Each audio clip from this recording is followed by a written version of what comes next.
they're so interesting. Like I get. I wonder if there's like a subsidy there because I know corn gets big subsidies because they were big on ethanol for a while.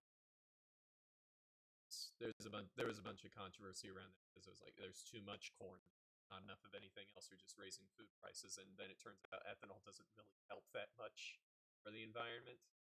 Uh, yeah, and not good for cars either. Uh, and then so I wonder if soy has something. I would have heard about that from my mom is all up on that. Always.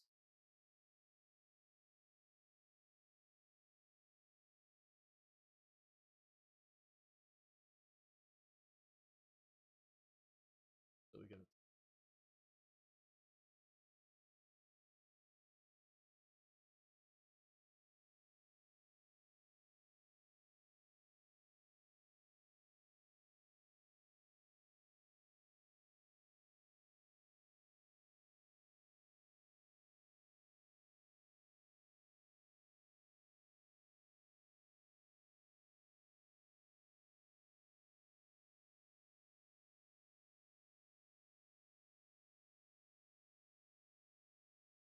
You go.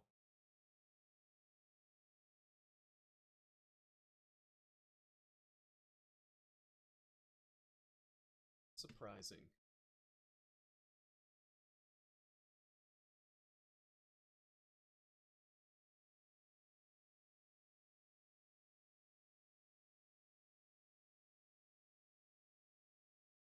I think soy's in a lot more days. They put it in a lot of stuff.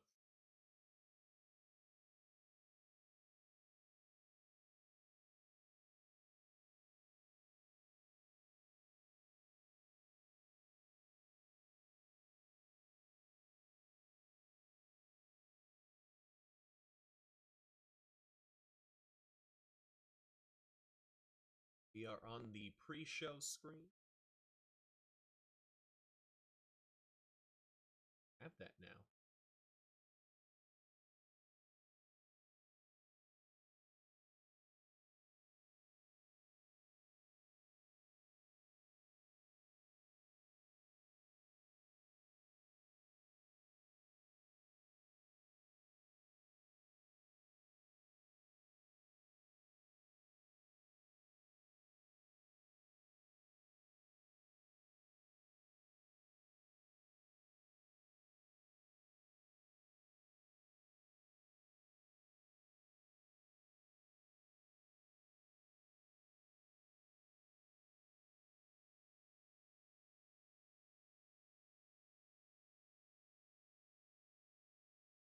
Yes.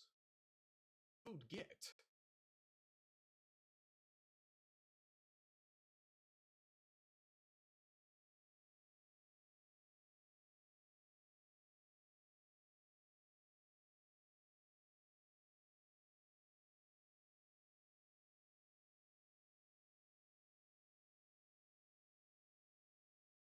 Did.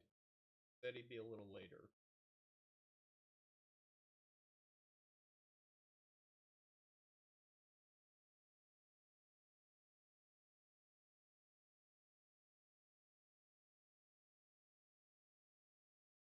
Oh, that that is actually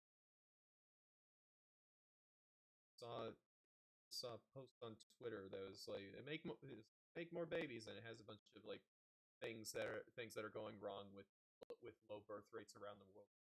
Things I never even thought about was there's like millions of teachers in China that are losing their jobs because the birth rate was so bad. Never even crossed my mind.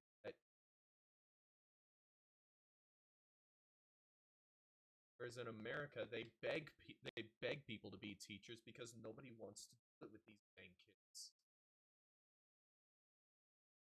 The dang kids and the admin that won't help out. Yeah, the the action. Oh yeah, heck yeah! I can tell you for sure that that's not what I'm getting paid. I think it's honestly about what I was getting paid at Amazon. But that is with an uncertified contract since I don't have English certification in English. So once I get that, next year's contract will be a lot better. The biggest issue with teaching is that the starting pay is really not bad. It's pretty darn good. The issue is raises are few and far between. You get a stipend increase every year, but it's like I think it's like $1,000 a year. That's not enough to keep up with inflation. It does not.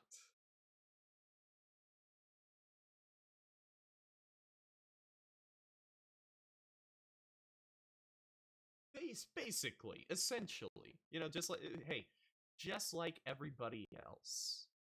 So at least I don't feel left out.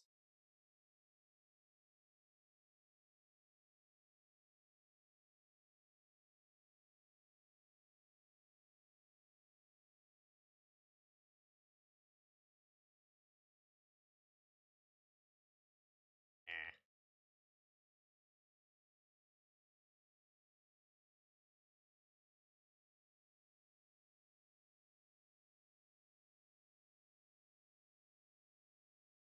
all worked out. It's all God's plan. Yes. I'm feeling so much better now that I got to sleep in yesterday. Yes. Uh, it's partly because of teaching, but also because Mousetrap had been going on, and oh boy, that was a lot. Yeah, that was this past weekend.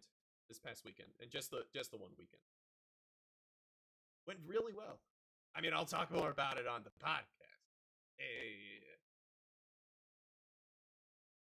yeah, that was a lot of fun. That I love doing the February our February shows because it's all generally smaller cast plays, and the cast are picked by the director.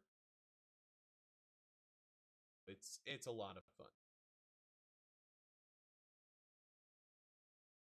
Heck, at our little awards show we have a in our bylaws for the theater we have to have a membership meeting every year. So anyone who's a member of the theater, if you paid your membership dues, we have a meeting where we introduce the new board and everyone votes to approve the new board members, yada yada yada.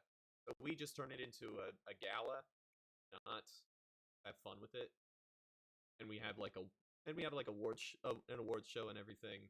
And I Mortimer from Arsenic and Old Lace won Best Actor for this past year. Yeah. To be entirely fair, the competition was not steep because one was my friend Cody, who was the main guy in the Christmas show, and he did really well. But that is also a bit more of an ensemble show. And the other one was my friend Kevin playing Joseph in Joseph's Amazing Technicolor Dreamcoat. Even Kevin was like, why would I vote for that?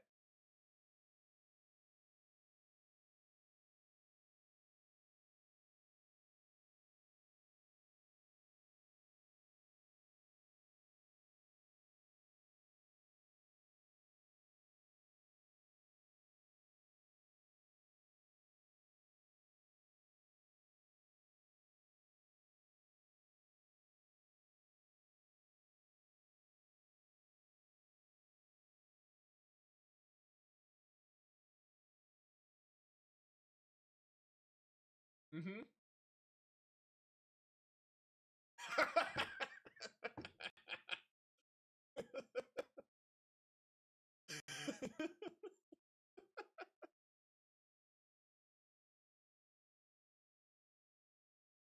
of all of all the things that I thought were going to be brought up in this podcast with us meeting to get today, I think the last thing I thought was It Follows, the soundtrack.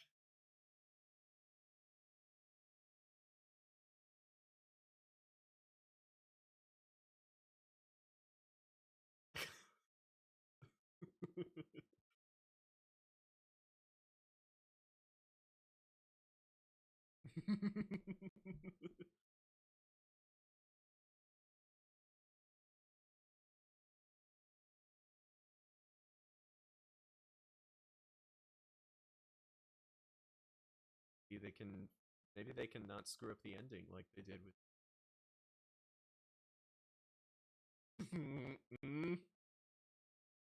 uh no, no, last scene was fine, but no, no, the final act of the movie. Like, how do we beat this? How do we beat this monster? Um,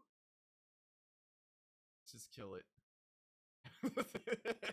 Man, I can't believe no one ever tried to kill it before. Just kill it.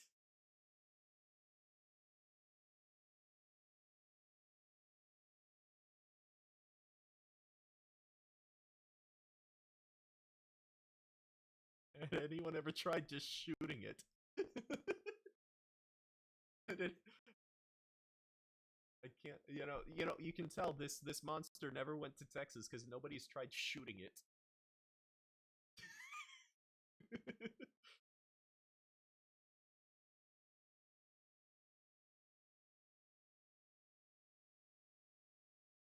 Hey, I still remember that shot where the giant like walks through the door frame.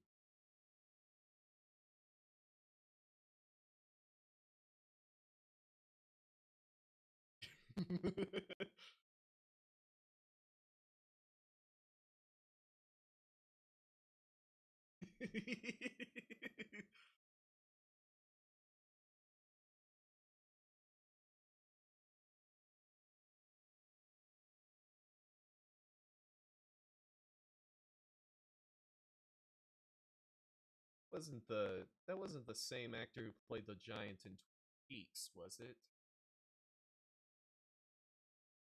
Check that.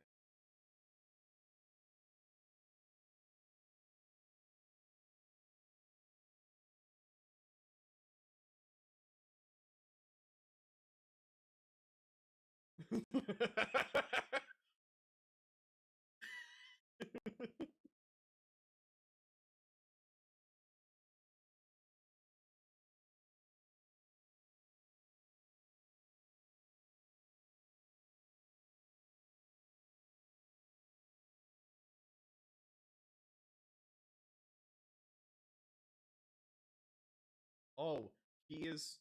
He has one credit on his IMDb page. It is literally just It Follows. He also died in. He was only 48. Oh,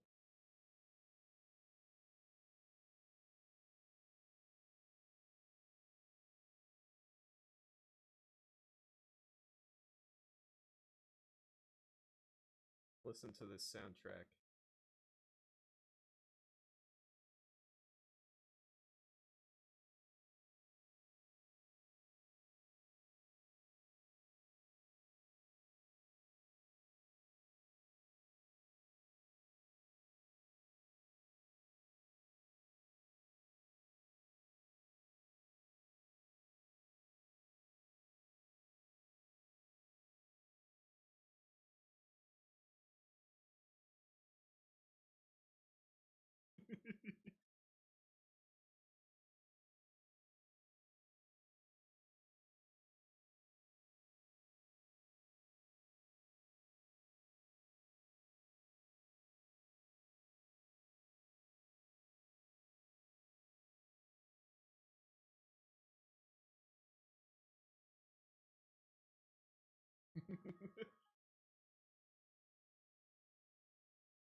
Oh yeah, Mitchell, you could not listen to this while working.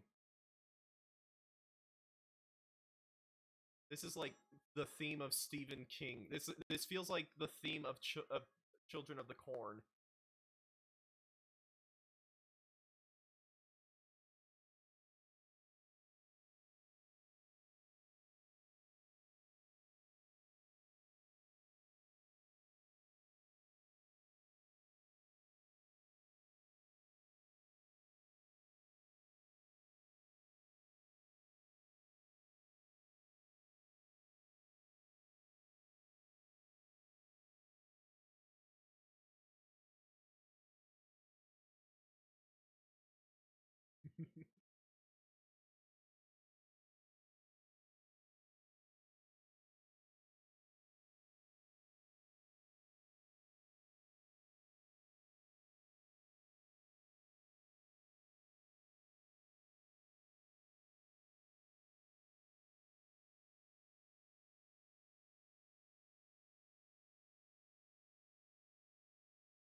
Right, are we ready?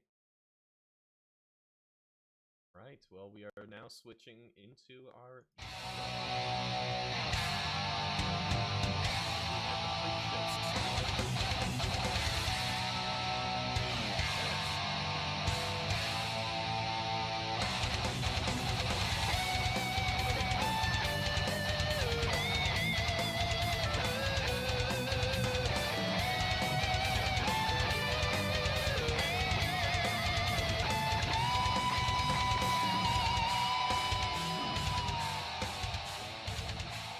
Pretty messed up stuff.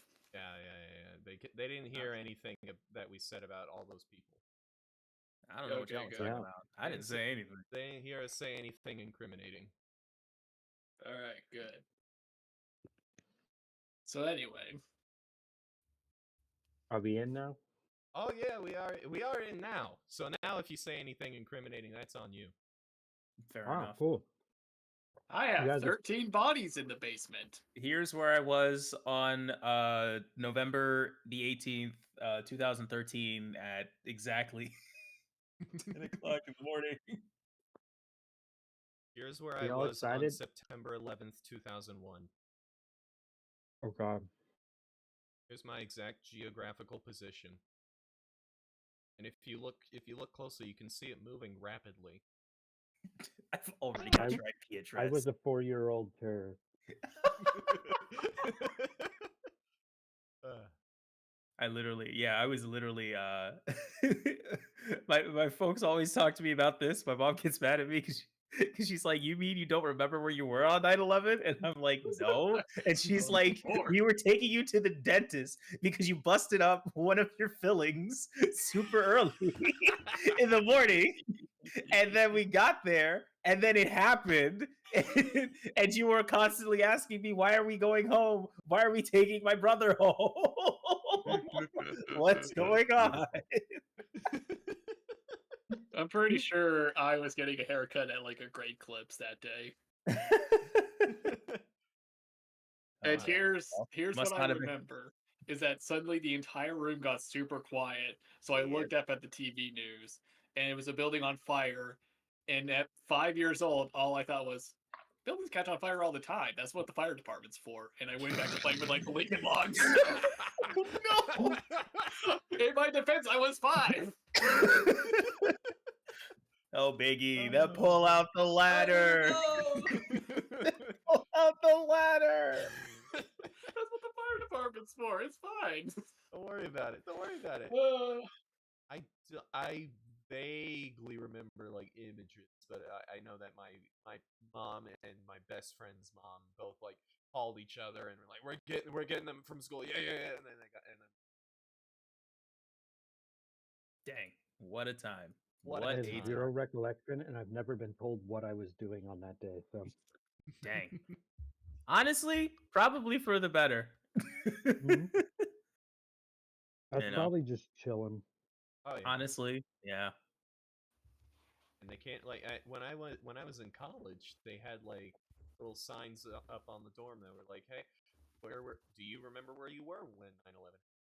And now that they won't do that because all of them will just say, "I wasn't I born." wasn't born yet. Yeah. Yeah. Yeah, I wasn't You born. can't do that anymore. They weren't Yep. born. I was not even a sperm cell. Mhm. Crazy. Beautiful. The passage of time. Anyway, you guys excited for Xbox games to come to Switch? Oh, I'm so hyped. I'm so ready. I can't wait to play Hi-Fi completely Rush missed this. again. I completely missed this. What happened? Oh, for real? Oh, Yeah. Xbox is the going multi-platform. Ah, yeah. well, Interesting. the ghost of Sega just laughing at them. They are, unfortunately. Ghost of Sega hardware just laughing at them. Sega's like, aha. They've but you need confirmed so far 3 games are coming, which people have been able to intuit is Hi-Fi Rush, Yep. Pentiment, and I believe the third most people are theorizing about is the game Grounded. I heard Sea of Thieves too. Is that yay Oh or yeah. nay? Okay. Yeah. Sea of Thieves is I probably was coming. about to Maybe say the fourth. I was about to say I only care about one of those in Hi-Fi Rush, but hey, Sea of Thieves, that's cool too. Shout out Yeah. to Sea of Interesting. Thieves, I guess. Yeah, it's a game when I saw I was like, hey, I really want to play that. I never did. Hi-Fi Rush? Oh, you should. Oh, I haven't played Oh, Sea Hi-Fi of Rush Thieves. either. I haven't played Hi-Fi Oh, Rush either, but that's said because Sea- I Sea didn't of have Thieves. anything I could play it on. Like my fair old enough. PC is not powerful enough, and I still don't have anything to play on it because I still need to send in my new PC to get repaired. Oof. Still? Yeah, yeah. Like I said, this past month has been just. Mm. Plus, I still need to get a new box to send it in because I, being the stupid person I am, threw away the box that I bought the PC that the You PC fool. came in. I know. You Egg on my face. Indeed. I now have all the packing material that I need. I just need to box, and then I can send. Yeah. I mean, I've been busy the past few weeks too, so understandable. It's been like a month for me. Yeah. Was that all just the play, or was there other stuff? I mean, it's mostly the play. It's the play, and then I also have to write for writing group and stuff. So my evenings are, I need to write. Oh, I have play practice up. I need to. Okay, what free time do I have? Okay, I have like 30 minutes. Do I want to start a video game? No, I don't. I'm just gonna watch like some YouTube and go to bed. Fair. Tell you what, we love ourselves some YouTube long form essays. Shout out to Oh, Funk yeah. Land. Just saw that American Idol experience. Dude. Good video. So good. It's good content. Great. Oh man, that was there when I went to. That was still there. What, you mean to tell me that you didn't get up on stage? You didn't do it? I did not. Zach! No. Zach! I was a junior in high school at the time. I was not confident in my singing voice. And also, I wanted to actually, experience Disney Hollywood Studios.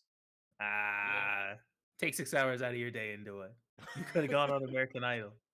Mm-hmm. Yeah, You no, wouldn't have like- won. Statistically, none of them remember, won. It's could have gotten pretty far. Well, they did an I- episode on Disney Quest. Actually actually there when I went. Disney Quest. Disney Quest. So cool. It's like, how did that one shut down? That was fun. It was really cool. The Pirates of the How did that Caribbean one game. fail? I forget. Pirates of the Caribbean, build your own roller coaster. Yeah. How did those that are one cool. fail?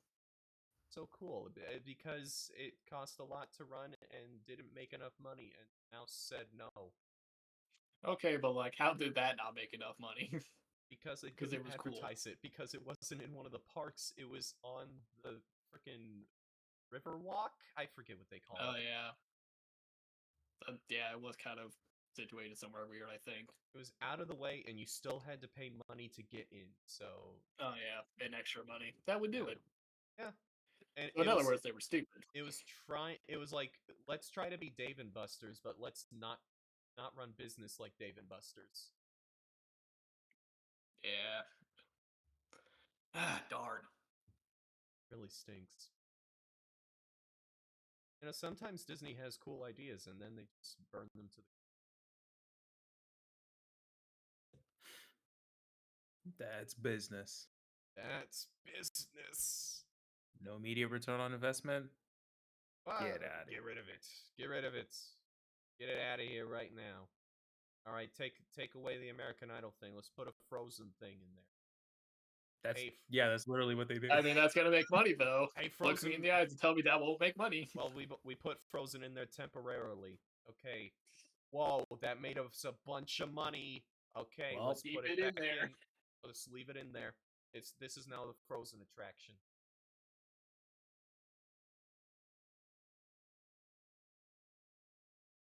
You can go to Disney World just to hear your child scream, "Let it go" again. It's the best. Little children. Frozen's fire.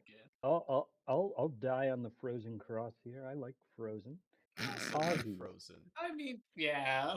I like Frozen, and you know what? For the longest time, I even liked Let It Go, and then I tried to full chain that song in Kingdom Hearts Melody of Memory. That was it. And that was the breaking point. that was the tipping point now. right there. The only way I want to listen to that song anymore is if I'm playing Kingdom segment where they just play Let It Go, but and they have like the whole song segment intercut with Sora, Donald, and Goofy looking on like, what's going on? That's the best. It is one of the funniest things I've ever seen in my life. It'll never beat Edgelord Mickey Mouse though. I'm sorry, but Edgelord Mickey Mouse is still like peak for me. Somebody mentioned the door to darkness. Yes, the door. That's a pretty good moment. It's a pretty good one. I still need to beat Kingdom Hearts 2. I just haven't been in the mood for it. That's fair. I love to, but yeah, that's fair. Take a break. Especially since you had to like restart the entire. Yeah. Critical was just a little too sweaty for me. It's a bit sweaty sometimes. It is a bit. Especially the farther into the game. Yeah. At least on like normal mode, I'm actually getting to experiment with like the drives and the unison attacks and stuff because I don't die in 2 hits. Yeah, that's fair. And I actually get to see the third phases of bosses now.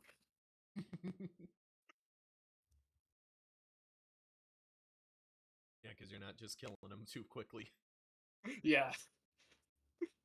It's like I legit figured out, like, oh, Zaldin has a third phase that I didn't know about. Yes, he does. Boy, I hate Zaldin. A shame Jordan will never play Kingdom Hearts 2 though. It's a real shame. Because it really fell off. Yeah. Really fell off after Chain of Memories. Yeah. we keep bringing it up every week. I mean, I'm not gonna say I'm sorry, but the fact that we keep bringing it up every time we meet, you're only proving it to be more true. The idea that Kingdom Hearts drops off after Chain of Memories. I said 2. I said 2. Yeah, no, I know you say 2, but Mitchell just said Chain of Memories, and I'm having a freaking aneurysm. It's like I needed to mix up the formula a little, you know? Yeah, it drops off after the game that Mitchell literally dropped. Then I dropped after 30 minutes because I'm like, eh.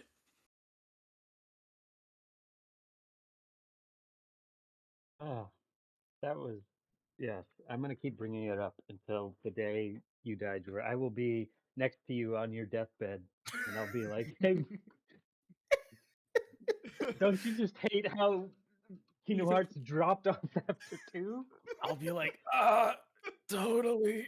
And then you die. And then you freaking die. That's my last word. And I'll just be there also dying. Just, dang it. My last will and testament. I'm gonna be giving away that PS3 copy of Kingdom Hearts 1.5.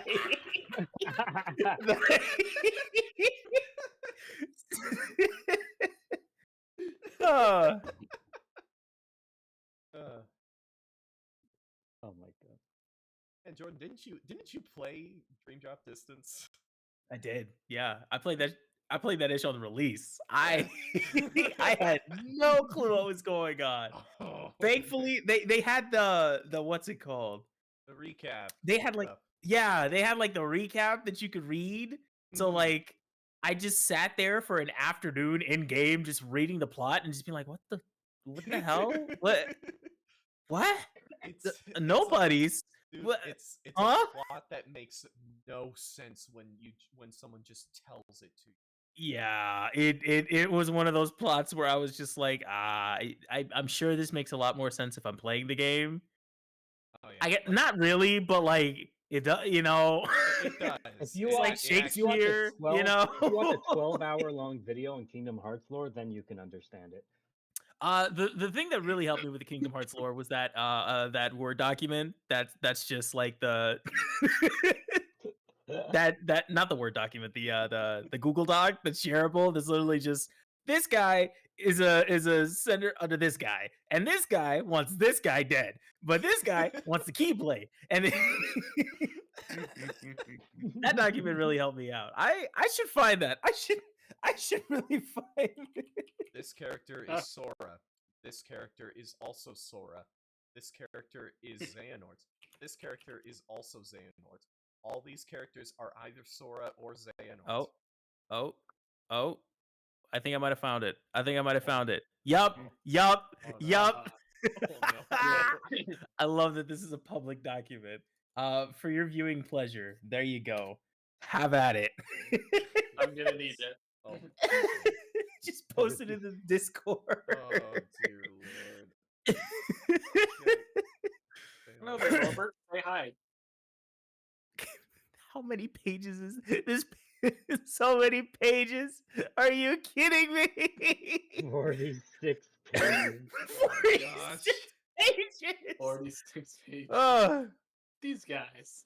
Yeah, I think that this doc really helped me out when it came to understanding Kingdom Hearts lore. Zach's laughing because he knows this is true. He knows this is accurate.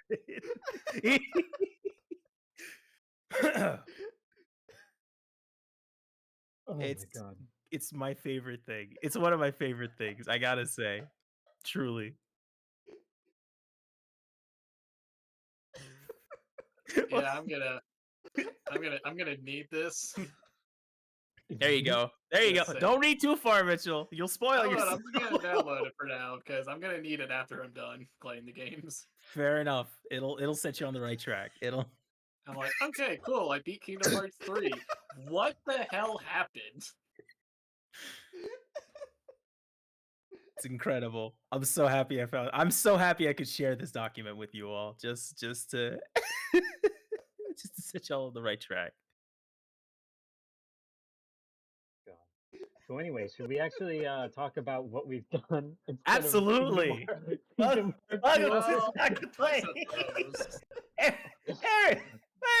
it's the 12th time. We're gonna move past Kingdom Hearts one of these days. I promise. Never. I'll make sure. On that Ever, day, ever. we will move continue to talk about it forever.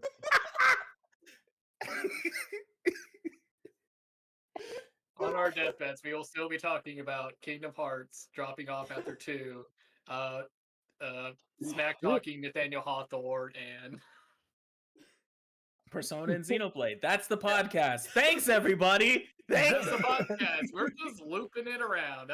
That's just what it is on loop. Don't worry about it. This is the. This is Requiem. This is the fucking. Oh! We're stuck in the loop.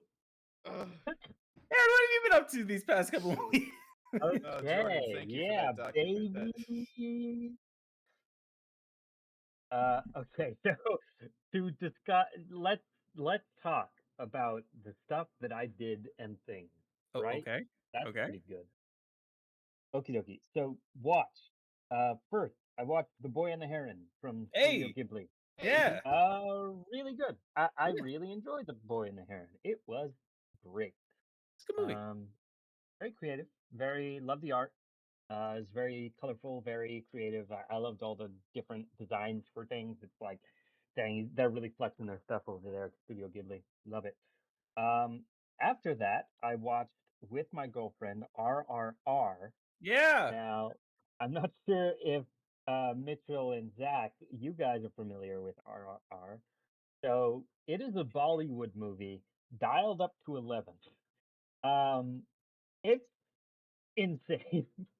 It's like imagine a typical Bollywood movie and then imagine it more so. Imagine a Bollywood movie but more, and that's RRR. Uh, it's about these two guys who are friends but they're hunting for each other and they're trying to also overthrow the government. It's crazy. It's wild. Um, Yeah, RRR is a great movie, all things considered. It stands on its own. It's fire, and I loved it every second of it. I love the part where he carries the other guy on his back because his legs are broken, and they have two guns, and they just run around shooting everybody. That's awesome. I freaking love that. Oh, heck yeah. Next, Has Been Hotel. They came out with the animated series finally. They did it. They did it. After like 17 quintillion years, it's finally here. And it's pretty good. Yeah, I enjoyed the Has Been Hotel series. I mean, I'm gonna keep it a stack. Was it worth the wait? Nah, but it's still pretty good, kinda, I guess. Um, Better or worse yeah. than Hell of a Boss? I gotta know. Worse. So much worse. No. Hell of a Boss is no. like Hell of a Boss is like a trillion times superior to Has Been Hotel. The characters in Hell of a Boss are just so much more fun than Has Been Hotel. I love the Has Been Hotel series, but yeah, I really don't think it holds a candle to Hell of a Boss. Hell of a Boss is fire, and I still need to get caught up on it. I'm way behind on Hell of a Boss. God dang. But anyway, yeah, Has Been Hotel, great. It's like I don't know if you've seen those memes, but they're like, what if Steven Universe was written by Vinci Fox? Those are great. And it's like, you fucking motherfucker, fuck you with my dick, motherfucker, We're the fuck fucking you. crystal gems, bitch. Like... It really could not be more accurate to Has Been Hotel if they tried. Interesting. man. I mean, I'll check it out eventually. Oh yeah, it's good. No, don't get me wrong, it's good. I just don't think it's anywhere close to as good as Hell of a Boss. I like Hell of a Boss just way more. I also watched Yellow Jackets. Well, I finished up season 2 of Yellow Jackets. That show's fire. If you want Lord of the Flies, but in the middle of Canada, and it's all girls, and also there's a spirit that's haunting them and forcing them to eat each other. So I would recommend watching Yellow Jackets if you want some of that good, because it was fire, straight up, no cap. Next, I mentioned this. Oh wait, no, I didn't mention this here. Aikatsu. I've been watching Aikatsu What is with Aikatsu? my girlfriends. So, Aikatsu is a children's idol show, specifically for young girls. My girlfriend really likes it, so I was like, let's watch it. And so now we're watching it. And yeah, there's not very much in the way of conflict in that show, but it's just very wholesome. It's a very wholesome show. It's there's not a whole lot of moving parts. It's like it's the girl every episode the girls learn about being an idol, and then then they go and sing and dance on a stage in uh, CGI that's not very good, and that's like the episode. That's like every episode. And honestly, I mean, if you kind of turn your brain off for it, it's great. All right. I love it. Huh. Yeah, no, that's a fun show though. I like it. Next, small divergence, yeah, divergence. Richardson Symphony Orchestra. Oh. Me and my girlfriend. I may have mentioned it before. She is in an orchestra. She plays violin, Oh, and nice. specifically, and so she's always really interested in taking us to different orchestras. So we went to Richardson Symphony Orchestra. They were doing a movie soundtrack special. Ooh. Yes, so they played a bunch of famous songs from a bunch of different movie soundtracks. They did Jaws, Pirates of the Caribbean, uh, uh, what's Star Wars? I don't know why I suddenly forgot Star Wars. James Bond, The Yeah, that niche Godfather, movie is Star Yeah. Wars. that very niche underground indie film. Probably Indie haven't heard of gems. it. Yeah. Um, and a bunch of others that I forget now. But Pirates of the Caribbean was awesome. I love the Pirates of the Caribbean soundtrack. That whole show reminded me of how much I love the Pirates of the Caribbean soundtrack. It was Like, freaking awesome. soundtrack's so good. Oh yeah. Yeah, absolutely killer. Next, I decided. Well, my family was going to go watch a Oscar-nominated for Best Picture movie called Anatomy of a Fall. Um, but I wasn't able to make it, so I'm like, I'll just go watch it myself. So I went and saw it, and it's about this guy who dies under mysterious circumstances, and they think his wife might have done it, and it is very ambiguous as to whether or not she actually did it. And basically, the entire movie is sort of the trial covering her getting tried over her husband's death. Um, it's never revealed. It's never revealed if she actually killed him or not, and they just kind of leave it ambiguous, and I love that. Um, I think more movies, especially like murder type movies, need to do that because I think it's a really interesting way to take it. Um, the Super Bowl. I watched the Super Bowl with all of my friends. My friend Tommy had a huge party over at his place, so I went over. Nice. And I didn't actually watch the Super Bowl. I was just playing board games the whole time, but everybody else was pretty hype about it, I guess. Nice. Taylor Swift's boyfriend won, so I mean, I think that's a win in everyone's book. It's a win for the Swift. A win for the Swifties. I can't believe it. The the NFL script is getting kind of stale. They had to. They have a celebrity cameo. Celebrity cameo. True. Very true. It was a win-win for me either way because I didn't care. But I have a friend who really cared. He didn't want either team because he was sick of Taylor Swift, so he didn't want the Chiefs to win. But he also didn't want the 49ers to win because they beat his team, the Packers. So it was a win-win either way for me. Excellent. It seems like a really bizarre reason to not want the Chiefs to win.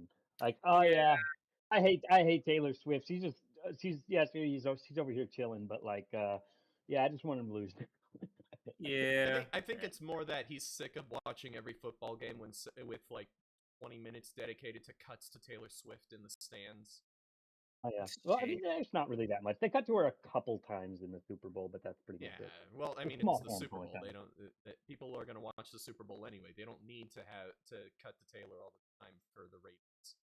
True. Yeah. Instead, they cut to Temu, who wants to get more.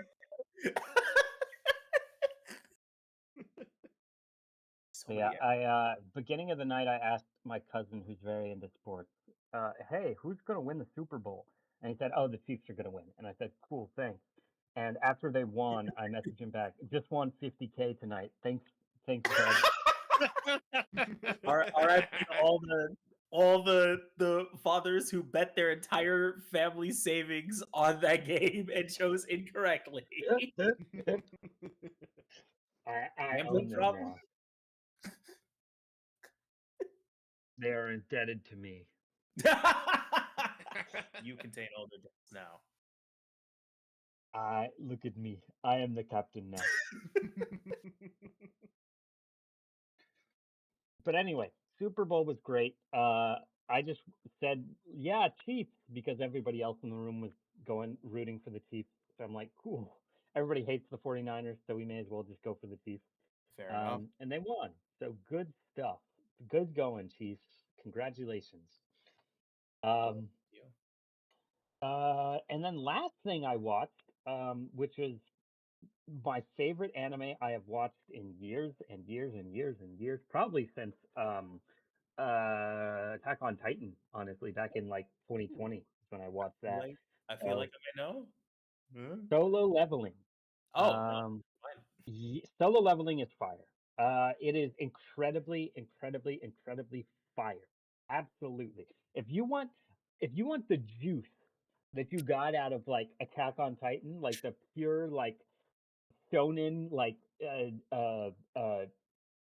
super crazy hype epicness, watch Solo Leveling because it's freaking amazing. It's like it finally went an interesting way with like the video. You know how like every like isekai anime has like RPG mechanics in it and like nobody acknowledges that fact. Like everybody's like, "Oh yeah, I'm going to go on a quest to get my XP up so I can get some high level loot." And everybody's just like, "Yeah, cool, sure, whatever."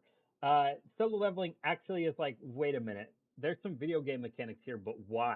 Why are there video? What does this mean? What are video game mechanics doing here? And yeah, it's actually really really interesting, and it just keeps evolving. The first two episodes are just so they hooked me so fast. They hooked me so fast. Um, then I watched through to the end of what it aired at the time. I believe it was episode 5, and I said, "I this is not enough. I need more." And so I went online and I started reading the. It's not a manga; it's a manhwa, so Yeah. Korean. Yeah. So I started reading the manhwa. I'm now at chapter 141. Oh my goodness. Yeah, this was like 2 weeks ago. I've been absolutely blazing through it. I bought the first 8 volumes in English. Um, I freaking love Solo Leveling. It's fire, and it just gets better the longer it goes. Quite frankly, yeah. It's my favorite anime of recent memory. I would recommend everyone watch it.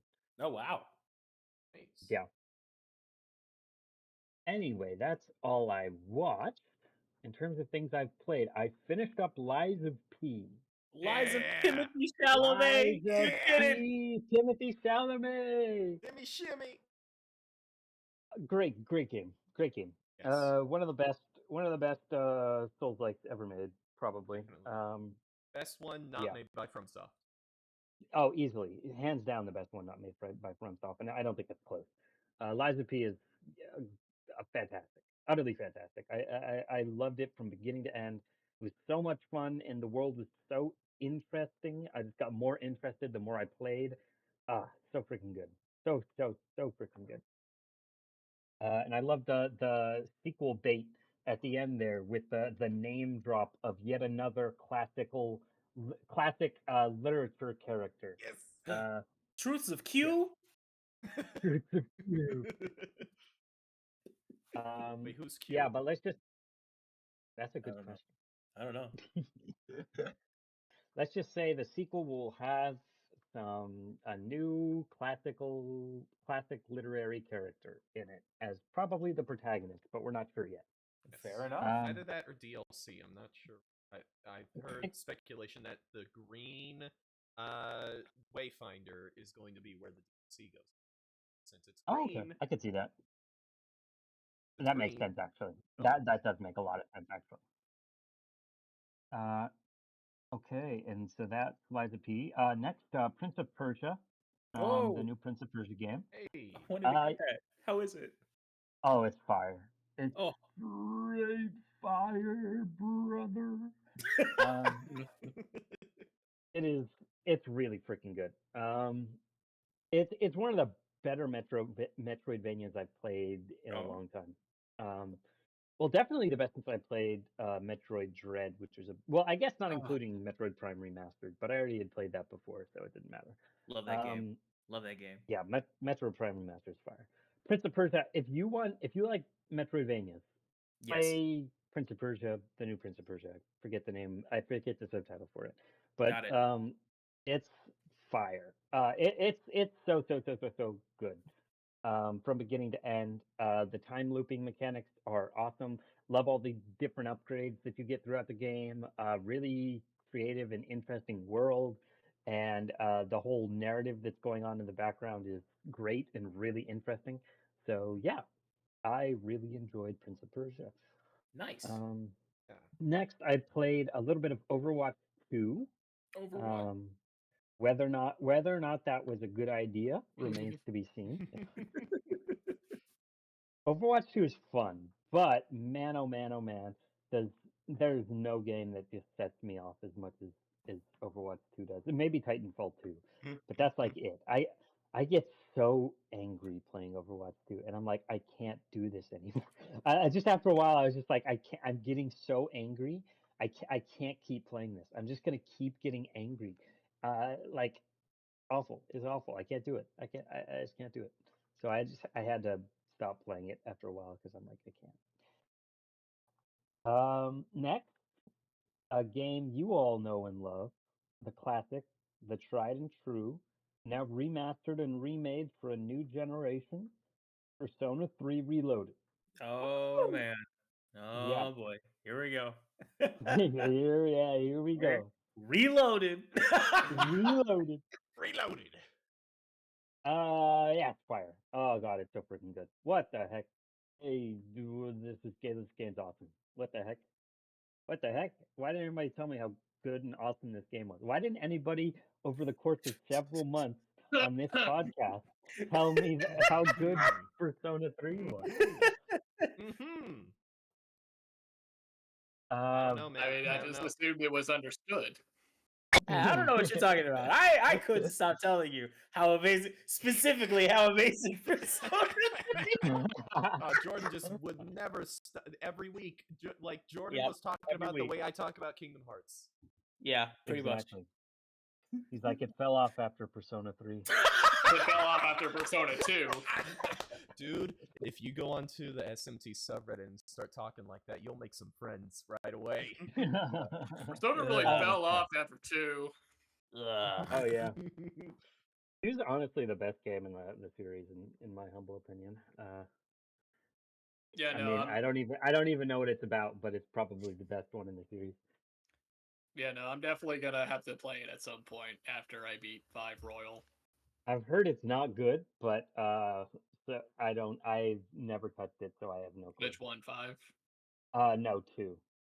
Oh, 2. Yeah, no. I heard Everyone 2's just starts at not 3. good. Everyone that I know of. Yeah. Well, I think that's when they got their new formula, right? When they got the formula for 4 and 5.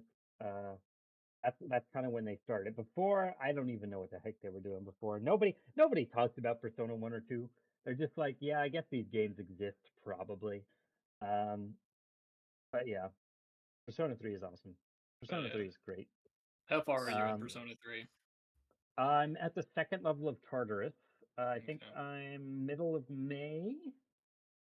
I'm just waiting for the freaking antique shop to open so I can start buying SP recovery object or items, because like everything in the game is just gated behind SP. Like they give you nothing. You get no SP recovery items, but they're like, oh, if you want to actually do Tartarus stuff, you need SP. And I'm like, God dang it. But yeah, I love all the characters in that game. They're all super interesting. I mean, some are definitely more interesting than others. Like, there's the guy you meet first. Like, just some random guy comes up to you in class and he's like, "Yo, bro, if you want to hang out with me?" And I'm like, "I don't know who you are. Go away." Kenji? Who?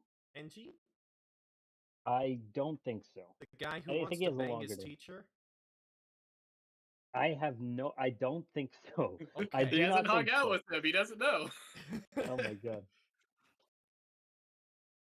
I did like his first like two level or social links, and like one you go to a ramen shop and use the ramen shop, and then the other like I don't even remember what you do quite I frankly. feel I like just that's kind of gave up on that. probably Kenji. I just Probably. gave up on the. I just gave up on that social link. Um, just because He I wants to knew bang his like teacher. That's a social link. Really Moving on. bad. okay, Like epic, so bad. Really? He's desperate. down bad, absolutely down He bad. thinks he's the main character from Persona 5. That's where they got their inspiration. Yes. Right now I'm focusing the track team as well as the track team manager, whose name I forget. Oh yeah, Yuko. Oh, the Yuko, dude whose yeah. knee hurts Yeah. and he doesn't Oh want yeah, to admit it. and he Yes. doesn't want to admit how much his knee hurts. It's like, or just walk it off. That's one of the main pains that you don't want to walk off. He's like, yeah, it's fine. Don't worry about it. I'm cool, bruh. But I'm prioritizing that one. That one. I guess I'm doing pedophile percent because I am prioritizing the social link with like the elementary school Huh? girl. Huh? Oh, the girl in the park.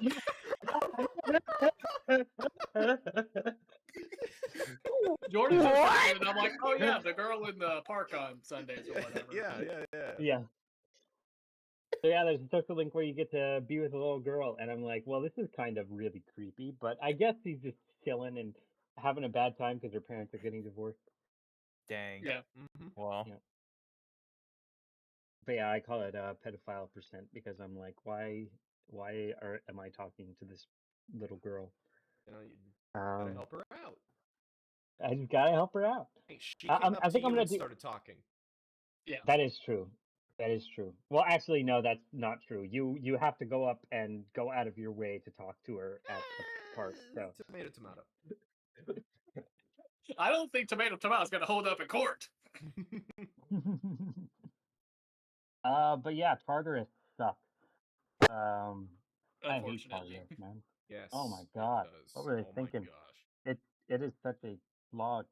Well, what's awful is like everything in the game is gated behind like upping all your stats is gated behind like money, and the only way to make money besides working like a part-time job where you get like 3,000 yen is going to Tartarus and specifically choosing the money shuffle time. And it's like, God dang, if I want to go buy a bowl of ramen that ups my courage stat, I need to get money in Tartarus. So it's like I finished Tartarus in one night, but I have to keep going back for more money. It's like, God dang, I'm so tired of it. It just sucks that Tartarus just is not fun at all. It's just like the bosses are just not even bosses. That's the worst part. It's just they're just dudes. The bosses are just dudes. They're just chilling. The dudes in the dungeon. They're just the dudes in the dungeon. I mean, you do eventually get to fight actual bosses, which is pretty great. But man, Some of the later Tartarus bosses are freaking hard. oh yeah. I got to the 3 bird guys, and those guys kicked my ass. So I decided, I decided, hey, I'm just gonna wait until I get my 4th player before I continue. So yeah, I'm just waiting on him to finally join the party, and then I can actually progress through Tartarus. Yeah. I'm kind of interested to see if like the floor bosses in Tartarus are as hard as they were in the original Persona 3, because some of those I needed to like look up a fusion guide for. Yeah, I'm sure they probably made them easier. I mean, I'm only playing on. Was there difficulty in the original Persona 3? Like you could choose difficulty. Yeah, I think so. Yeah, there was like Yeah, a hard mode, but it mainly just meant that you got afflicted with statuses easier. Okay. And you missed more often, so it was mostly just the RNG was stacked more against you than it normally was. Why? Yeah. Why? The question is why? Why would you do that? There are like 5 difficulties in P3 Reloaded, and I just chose normal because I'm like, it's probably balanced, maybe. Yeah, almost lost the run, almost lost the Tartarus run to the freaking 3 birds and got reset like a billion years. Unless you can restart the fight, in which case that'd be cool. But I have no idea because I actually did manage to beat it, just barely. But yeah. So Persona 3 Reloaded, it's fire. It's good. I can't wait to see more. I'm sure the DLC is uncontroversial and considered some of the best in the series. The Hey, DLC. do you like Tartarus? Oh, I love Tartarus. Well, I good can't for get enough you, of that. because guess what? The answer is nothing but Tartarus. That's fantastic. Wow. And I'm even really glad for that. better, you don't get the Persona Compendium. Interesting. And it's Okay. even harder than the base game. That's beautiful, actually. With enemies that have reverse weakness, that have the weakness of one is the strength of the other. In fact, it's not only the strength, it repels the other's weakness. Interesting. That sounds great, actually. Yeah. Did they include the answer for Reloaded? Not I yet, believe they anyway. did. I don't think they did yet.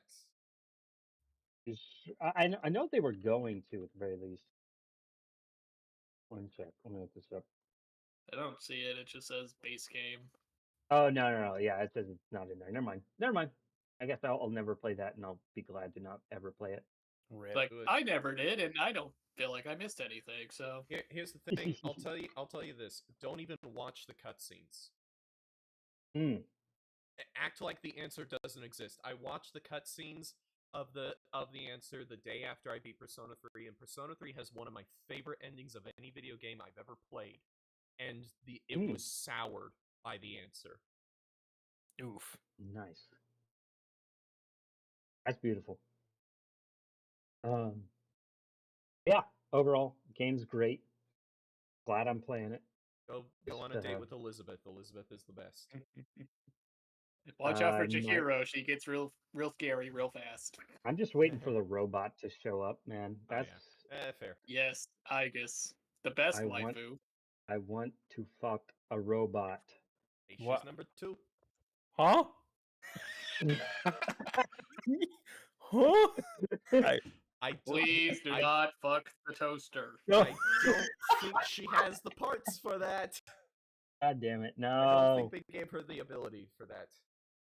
Well, that's But awesome. she does have machine gun hands, so it doesn't matter because machine gun hands are super cool. So she's still best waifu in the game. Fair enough. Hey, Elizabeth isn't actually a dateable character. You just can take her out on dates. It just doesn't count. But hey, she's the best. Hey, she's number 2.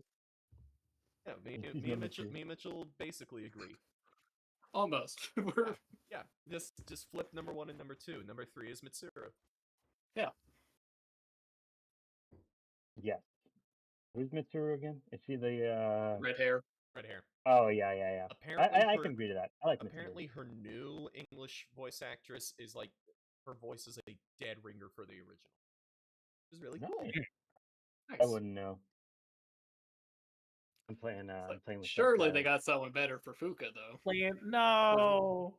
No. I'm just playing just nice Japanese, the way it was intended to be played. Shout out to my dumb actors. They do a good job. They're doing this. Man. I hope what's the guy's name? Fuyuki? I hope his voice actor is also better. I don't even know who that is. The main guy, or the adult who helps out C's. Oh, that guy. Yeah. Oh, yeah. Boy, I'm sure he's good. Until Fuka came around, he was the black spot of the game. And then all of a sudden Fuka shows up and you're like, "Oh, dear lord." This is like that scientific color of black. It's so dark that it's like you can't even really see it. And this is the voice clip that is going to get clipped out of this podcast and get me in trouble when I run for president.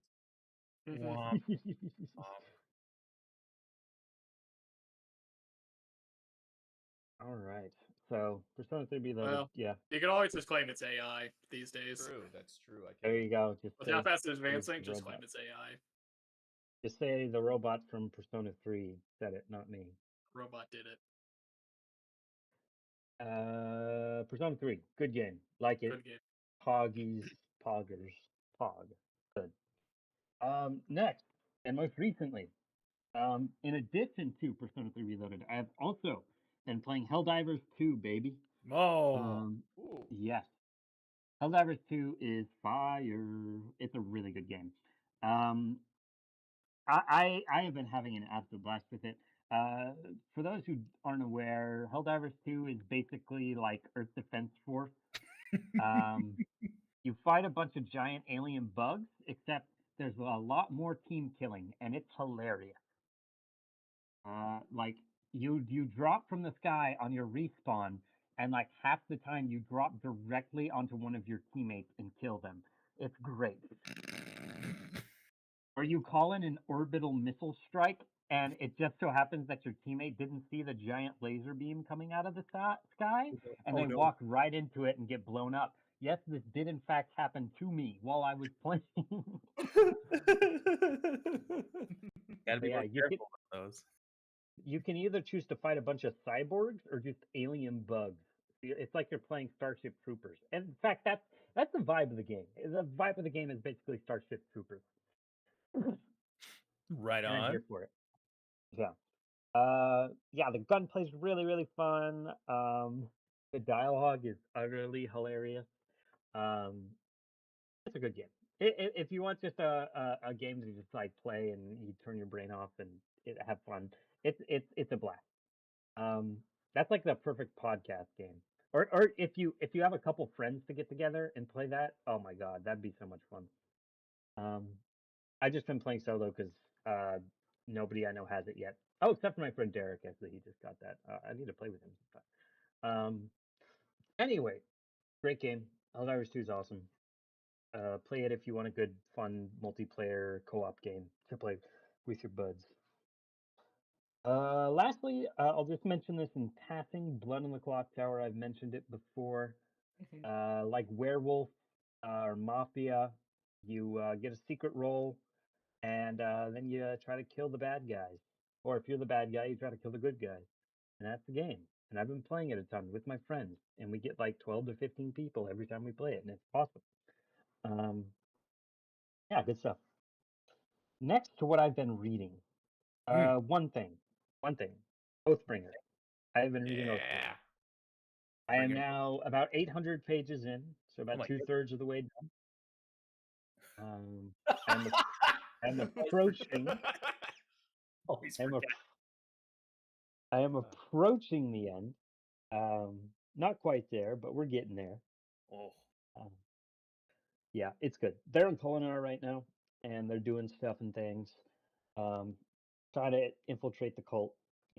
Typical stuff. Oh. Yeah, it's really good. Oh, I you're don't. there. Oh, you're there. Oh, Oh. I'm here, baby. Oh. Everything goes fine. Don't worry about it. Everything always goes fine. Nothing Yeah, bad Nothing ever bad happens. ever happens, and that's Bad ever happens. with Brandon Sanderson series. Absolutely. Never ever. None whatsoever. Okay. That's everything I've read. In terms of things I've been listening to, guys, I hate to admit it. Listen, Oh. I got to put my hands together. Have Okay. you happened to have heard of Olivia Rodrigo? I'm familiar with the name. You're familiar with Olivia Rodrigo? Yes, I have been listening out for insanely to Olivia Rodrigo. She's a pop artist, and she makes a bunch of like fun and catchy pop tunes. And I don't listen to pop music at all, except for her, because I'm like, dang, she's basically redoing like pop early 2000s pop punk kind of right Mhm. now. So it doesn't really sound like a lot of other pop that's kind of out there in the market right now. It's very, very. It reminds me a lot of my childhood, like the music I grew up with, and I'm like, I'm here for it. Nice. Yeah, it's really creative, and she's actually a really good artist. for song Bad Idea or Bad Idea Right is fire and an absolute banger. Um, yeah, Olivia Rodrigo. Next is Cheek Face. Cheek Face is a tongue-in-cheek sort of jokester band. They just released a new album, and it's fire. They talk about how success is cringe, and how they want to be on the fringe, and how they're flying their drones above their neighbors' homes, and they want to be popular on their Ring smart cams. Um, yeah, this album's fire, y'all. This album's fire. Um, Next is The Smile, which is from two members of Radiohead, lead singer Tom York, and I believe the drummer and one other guy got together, and they're like, let's make another band because Radiohead sure isn't. So they made an album, and it's really good. Underscores, they were my people of the year last year, and I'm still listening to them. I just thought I'd bring it up. And that, as they say, is that. Oh, nice. Yeah. Now, what about you, Jordan? Oh, oh man, it's my turn. Wow. Don't you all worry. Uh, believe it or not, I've organized everything that I've done. So gonna try and get through it as not as quick as possible, but I don't want to spend like an hour and a half. But so we'll start off with some of the stuff that I did. One of the biggest things that I did since the last time we talked is Magfest happened. So I went to Magfest up here.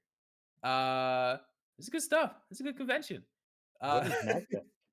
What is Magfest? It is a Magfest is short for Music and Gaming Festival. It Ooh. happens up here just outside the DC area every year, around January ish. So they hold it at the Gaylord National Convention Center in National Harbor is the area, which is like 20 minutes south of DC. So yeah, went down there. And it's great because I didn't I might have to make the change in the next year if I decide to go next year where I actually get a hotel room, but that's besides the point. What isn't the point is that it's a good convention. They have like a lot of jam spaces for folks who like to play music. Of course, lots of arcades and such for people who like to play games. There's like an indie arcade showcase where you can play a bunch of weird little games that aren't like, that are independent, but also like some that have like weird controls to them. There's one game that I didn't get to try out, but it was just like this cross frame and they hung this like 7-foot wide hat, right? And the game is you and a friend are in the hat and you're playing as aliens that are trying to like inhabit a guy's body and get him to work. Oh, that's beautiful. It was so funny to watch, but there's a ton of other like cool like there's another one called what is it called? What was it? Gunfish or something like that, where you have a fish in their mouth as a gun and you gotta like flop around and shoot the gun at the other fish with guns to kill them and win. It's a good time. Nice. It's a good time. There were a lot of concerts too, so various artists that they have roll through every year. This year I went to see a couple of artists. One of them near and dear to my heart is Bit Brigade. So it was cool. They played Castlevania, Double Dragon, and DuckTales during the whole concert. Ooh. So they basically like speed run a game while playing the soundtrack to the game itself. So that's awesome. It was pretty rad. And then the other one, I'm actually gonna hold off on. I'm gonna talk about later on because I kind of want to go a bit more in depth. But so the big thing that I did for Magfest this year, aside from going to panels, walking around, seeing a bunch of folks in cosplay and stuff, they decided to have like a community orchestra this year.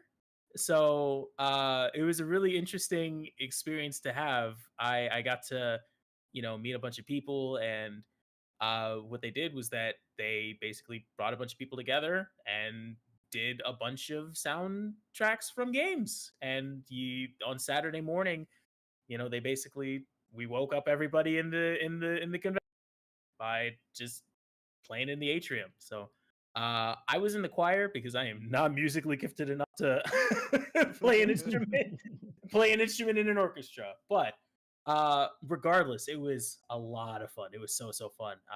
We sung the Halo theme.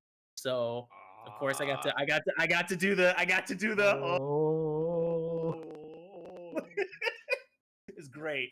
They all did a really, really good job. So the good thing is that they recorded it, they streamed it, and they recorded it as well. So once that eventually gets posted, I'll go ahead and share it with you all, because it's pretty cool. It was a very fun experience. Yeah. But yeah, other than that, MagFest was a cool time. Got to hang out with some friends as well. Got to see a few panels. Didn't really play any games, honestly. I played a bit of the arcade games, but I didn't really sit around and play games. But it was a fun time. Yeah, MagFest is cool. If you're ever out in the DMV area in January, you should check it out because it's a fun convention. Fun time. Okay. So I'll go ahead and move on to what I played. This is going to be pretty short. Folks, I finished a Zelda game. Yeah. You did it. I didn't beat Tears of the Kingdom, but I but I did beat Link's Awakening. Yeah. Well done. So counts. Link's Awakening, believe it or not, I don't know if you guys know this. Link's Awakening is a pretty good game. It's pretty Not good gonna game, lie. yeah. Not gonna lie. This is a pretty good game. I did it. Fought the final boss. Woke up the Windfish. Good time. And again, this is basically based on the Game Boy Advance not the Game Boy Advance, the Game Boy Color version. So, I don't know how the Switch version fares, but yeah, for a Game Boy game, I was like, oh my god, this is this is pretty good. You only have 2 buttons, but like, still, it's a pretty good game. Very, very fun. Very, very, very, very fun. So if you all get the chance, I do recommend Link's Awakening. It's definitely in my top 5. I know that's crazy talk, but you know what? Screw it. It's in my top 5 Zeldas. It's there. Good game. Not top 5, but yeah, It's it kooky. is good. It's kooky. It's wacky. I do like it. Best is actually Zelda 2. I agree that it's good. I just don't think I would put it that high. Fair enough. Yo, when's my buddy Zelda CDI gonna get some love, huh? Gosh. Oh, Gee, sure is boring around here. I'll do it when we. The progenitor of YouTube poop genre. My boy. Like. Okay. So that's everything I play. When it came to stuff that I watched, so I've been watching on and off this little anime that I had no clue what to expect. It's called Delicious in Dungeon. Yeah.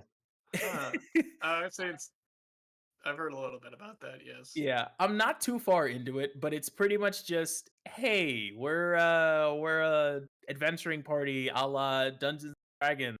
Let's take the monsters that we find down there and cook them so that we can stay strong as we venture into the dungeon. So we can save money on rations. Yeah. It's a ridiculous show. It's very, very. It's a fun show. It's a fun little show to watch. It does have the problem though of like cooking shows where I watch it and the food looks very good and I'm like, oh man, I need to eat something while I watch this. So I haven't watched too many episodes. But yeah, it's a cute little show. I'd like to. There's some cool animation, and apparently it's done by Studio Trigger, which I didn't know. Yeah, I heard about Yeah. that. I was Well, now I'm shocked when convinced. Now somebody I told have me. to watch it. And it's I'm crazy because like obligated. you absolutely would not. I won't say you wouldn't be able to tell, but it's very like it's not a Trigger style Trigger show. It's very much like sticks to the original like manga style very very closely. There are a couple of times when like there gets to be high action that is like there it is. There's that Trigger that I know. But like for the most part, it's pretty faithful to the art style. I am watching it in dub because I'm a filthy filthy dub watcher. How could you? Dub's good. It's good. Yeah. Everybody does a pretty good job. It is a pretty good job. So, yeah, if you're ever feeling like you want a nice little turn your brain off show about cooking in a Dungeons and Dragons dungeon, you should watch Delicious in Dungeon on Netflix. It's a fun show, fun little show. It's a good time. Okay. So that's everything that I watched. Hey, folks. Turns out I read a lot of books in these past Nice. 3 weeks. I've been doing a lot of reading. I'll say that. So, I finished my 2023 challenge. So I told myself, "Wow, I have a lot of momentum. This is going really good. Why not? Let's re-up the challenge." So I'm challenging myself to stay the course. So 24 books in 2024. If I can get higher than that's gonna be awesome. But IDK. So this is probably the last time I'm gonna do a challenge of this caliber. If I decide to keep reading, it's gonna be like 12, maybe a year, like a book a month, maybe. So, but I finished 3 books thus far, so I am on pace. I'm currently on book number 4, so we'll just kind of go in chronological order. So, first book I read was The Employees by Ola Raven. Or Raven, not Raven. It's a very, very short book. Very interesting. It is, if I can summarize it, it is pretty much humanity is on a ship bound towards another planet to basically do a job. And along with humans on this ship, there are androids. I'd say they're not robots because they're androids because they look just like people, and a lot of them think that they're people, but a lot of them know that they're not people essentially, but they look like people. And basically the story unfolds in the form of like logs of people on the ship that basically tell you the story of them being on the ship, them like coexisting, and then them finding something on a random planet. And then the androids are like, we don't like people anymore. Slash, like, why are you people like treating us differently? This is kind of whack. And then eventually there's a mutiny, and I won't say what happens at the very, very end, but it's a very interesting read because that is me parsing through what happened in the log. The logs can vary between like, this thing happened on the ship with this person, and I saw them go here, here, and here to just like, I wonder what grass feels like. I don't know what grass feels like. I'm not a human and I've never been to Earth. So I kind of want to know what grass feels like. So it was a very tough read because I was very much like, I don't know what's happening in this book, but it's still a very interesting read. There are a lot of weird moments in the book, and it's a very, very, very quick read. Very, very quick read. I think I maybe it took me like a day to read it. So yeah, it's interesting book. I don't know if I'd recommend it to everybody just because it's one of those that it's like a bit esoteric in a lot of ways, but at the same time it's it's an interesting read. I'm happy that I read it, but at the same time it's like I don't it's one book that I would definitely need to reread, I feel, to get the most out of, but I don't know if I'm going to reread it anytime soon. Thankfully, it's very, very short. Yeah, it's an interesting little book. So that was the first book that I read. The second book that I read this year, I finished The Blade itself, the first book in the first Law trilogy. Oh, Um, uh, so Joel Abercrombie is really good at like character banter. The banter between each of the characters is cool.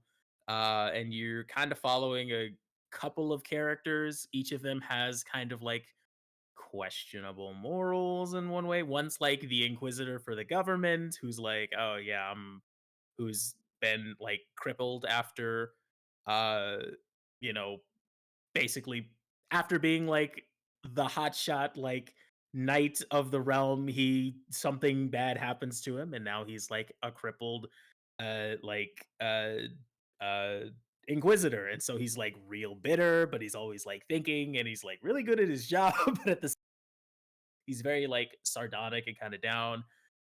You follow another character who's like this hoity-toity, like rich kid who was told to be like a duelist, but he's like, I don't want to be a duelist.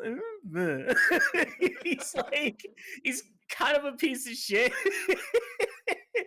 He's like the kind of a piece of shit rich kid like archetype, and then you have like another character who's like, oh yeah, I used to be a real bad guy, but I don't be a bad guy anymore. I kind of just it's the here I go killing again guy. The I really don't want to do this, but so the Blade itself, everybody I've heard people say that the first Law trilogy is really good. Um, I read the first book and I was like, nothing happens. I won't say nothing happens. I won't say nothing happens, but it's very much a book that is full of setup. It's all set up for what's going to happen. There's a couple you get a few tidbits, of like here's this esoteric thing that could mean something in the future.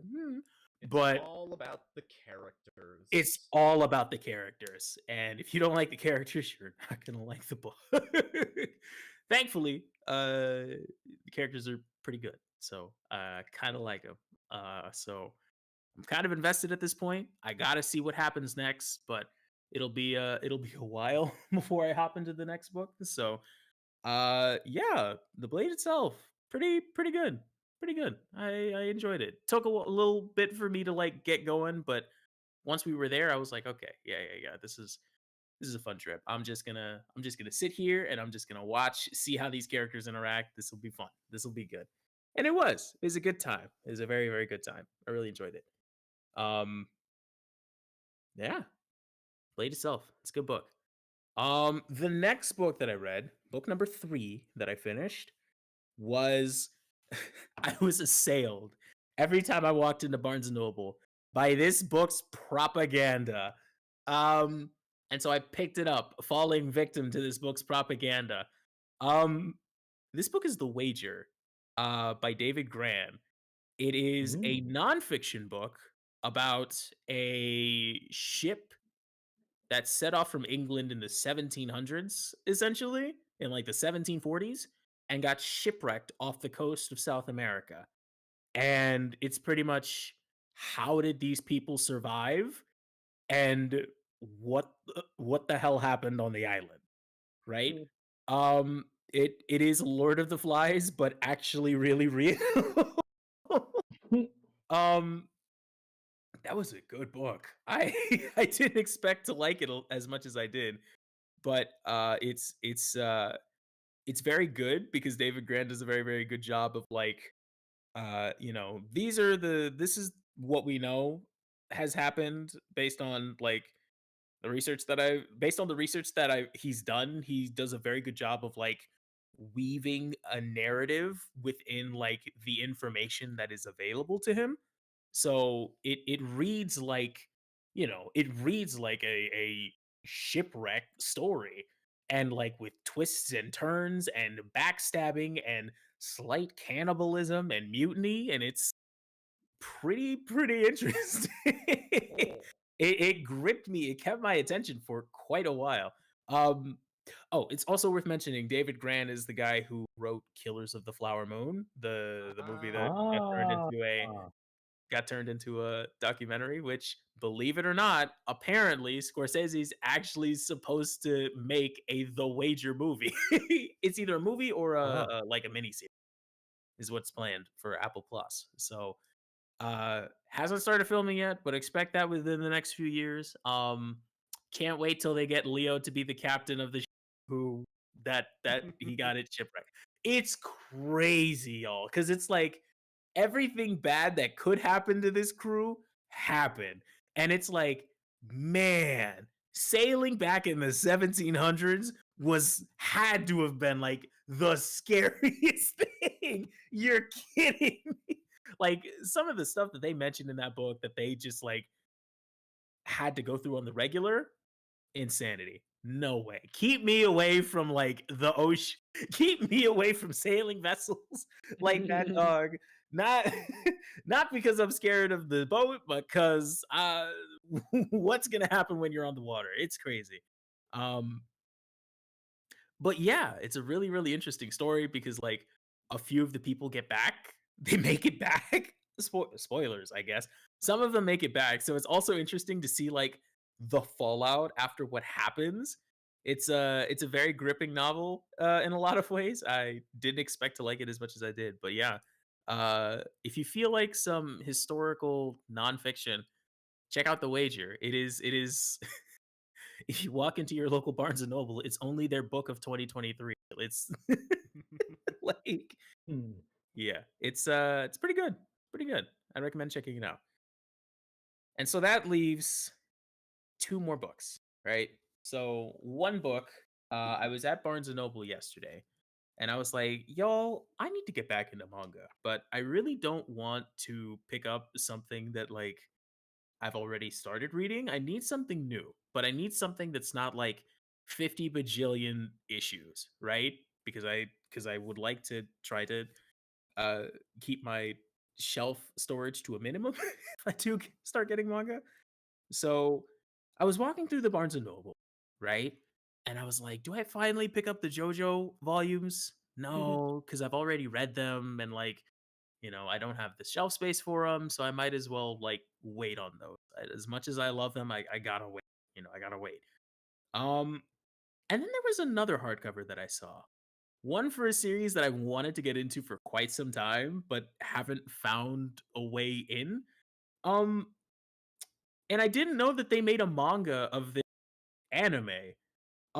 It's Mobile Suit Gundam: The Origin, and it is pretty much yeah, it is the first show, the first series of Mobile Suit Gundam adapted into a manga, essentially by the original character artist.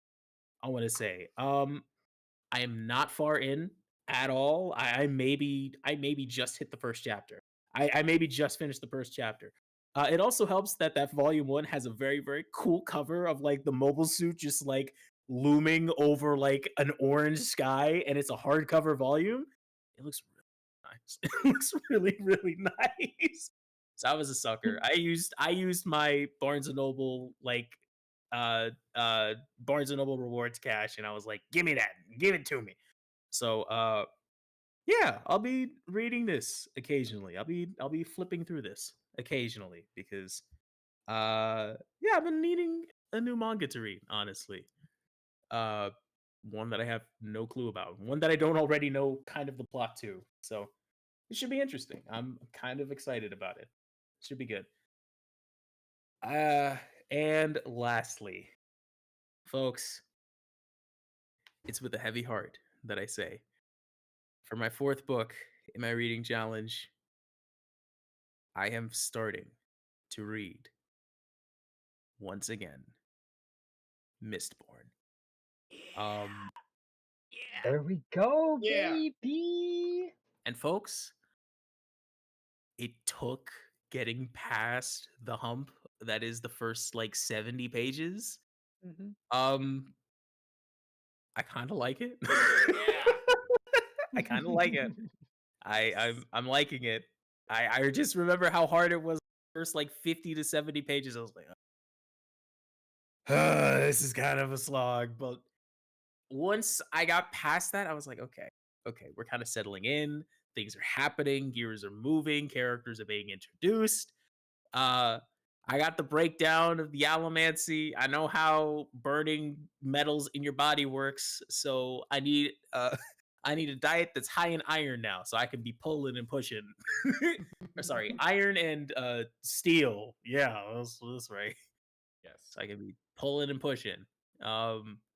Yeah, Mistborn. So far, it's pretty good. I'm only like 150 pages in right now.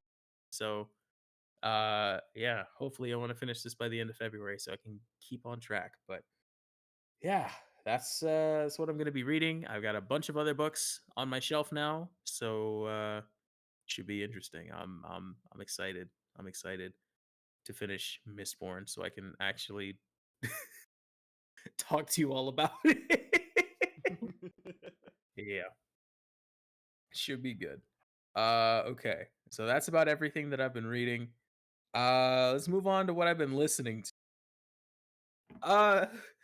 Have y'all seen those like memes that are like tag yourself and it's this one like either like a band or like a different thing or like and it's a bunch of okay let me break this down into all right the friend group that I'm in, one of my friends sent one of those memes of this band, and this band has multiple albums and they labeled everybody as one, and me, I got labeled with this specific album, and it's like, this is who you are based on if you were like one of these guys' albums.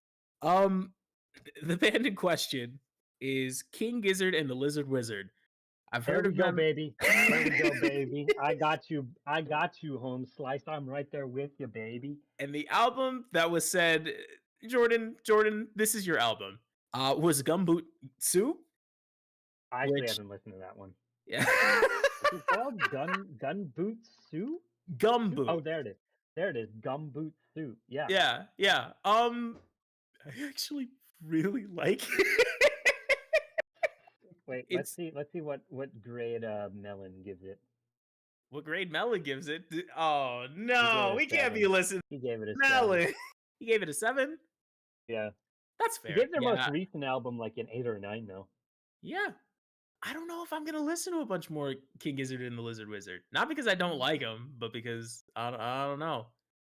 Their most recent album's fire. I'd recommend it. I may give them a shot, but I'm scared. They have too many albums. Those Australians, they have too many albums. I don't know what I'm gonna do. But yeah, Gumboot Suit was good. Yeah, it's kind of jazzy, kind of folky. I was like, oh hey, what's this? This is cool. I like this. I didn't know I would like it, but I did. Good song. Some of my notable tracks from it: Beginner's Luck, title track, not the title track. That's not a title track. The first track. There you go. And I don't have any of the other tracks in front of me, so that's the only one. That's the only one. This is a good album. You should give it a listen. I got marked as that one, and that was a fun album. I like that. So, the other thing that I've been listening to,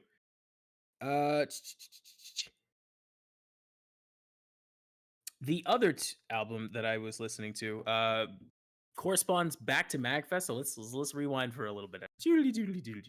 I mentioned that I saw a couple of artists, right? One of them was Big Brigade. Big Brigade, real fun, real cool.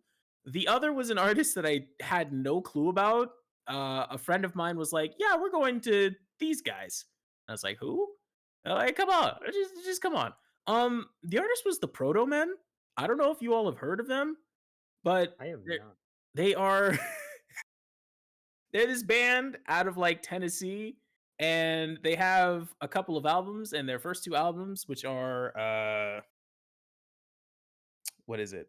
The Proto Men, Acts 1 and Acts 2. It is a retelling of the story of Mega Man. It's in like rock tune, I guess. I had no clue what to expect. I went in and I was like, that's some pretty good music they got there. I then listened to their first 2 albums, and I was like, oh man, those are some pretty good albums. Those are some pretty good albums. This is crazy because the first one was made in like 2005 or something old like that, and the second one is 2009. And they're like, "Don't worry, guys, we're gonna release Act 3 at some point." They have yet to release Act 3. So I kind of came upon everybody like, Act promise is coming soon. They've released a bunch of other like tracks, but not tracks. They've released a couple of other albums that are like cover albums, but there hasn't really been anything relating to the lore, I guess. Yeah. Act 1 is pretty much just like Dr. Light makes Proto Man dies, and then he's like, Mega Man, don't turn out like Proto Man. And then Act 2, it's the prequel. It's Dr. Light being like, oh yeah, I was a kid, and then I grew up, and oh, Dr. Wily, oh no. And it's the prequel to the Act 1. Some of the songs are pretty good. I'm not gonna lie. But yeah, it's kind of dorky, but it was fun. It was a good time. Dude had a fucking machine gun on the stage. I was like, hey, whoa, that's crazy. Yeah, it's a good time. Shout out to the Proto Men. Didn't know who they were at first. Now I am waiting for Act 3 because it's I need that closure. I'm guessing George R. R. Martin is the lead singer for this. Yeah. band. Yeah. Patrick Rothfuss is the on Front the man. drums as well. Yeah. It's on So drums. yeah. So Literally, Excellent. when you said oh yeah, they've been doing a bunch of other stuff. I'm like, oh, it's George R. R. Martin. It's Yeah. George R. R. And Martin. it's funny because they've released like 2 songs that they say are part of Act 3, but the first one they released in like 2013, and the second one they released like last year. And they're like, "Don't worry, you guys, part Act 3 is gonna happen." And I'm like, "Okay, all right." It's a good thing I heard about you guys now instead of like a decade ago, because that would have been a problem. So, yeah, that was a good time. That was a fun concert, really good albums. Oh dear lord, You know. it's been like a decade since I started reading A Song of Ice and Fire. Did you finish it? I finished it, but it's Oh, not nice. been a decade since that, but it's been since I started and there hasn't been. Nope. Oh. Winds of Winter ain't happening. I'm not sorry. Not sorry to say. Winds of Winter is not happening. Okay. And the last thing I listened to is not an album, say, but it's a podcast. And folks, I've shilled this podcast on this podcast before. Y'all gotta listen to Midst. Please. Please. It's good. It's good, I promise. It's good, I promise. Season 2 finished up like mid-January, and so season 3 has started, which is the final season of Midst.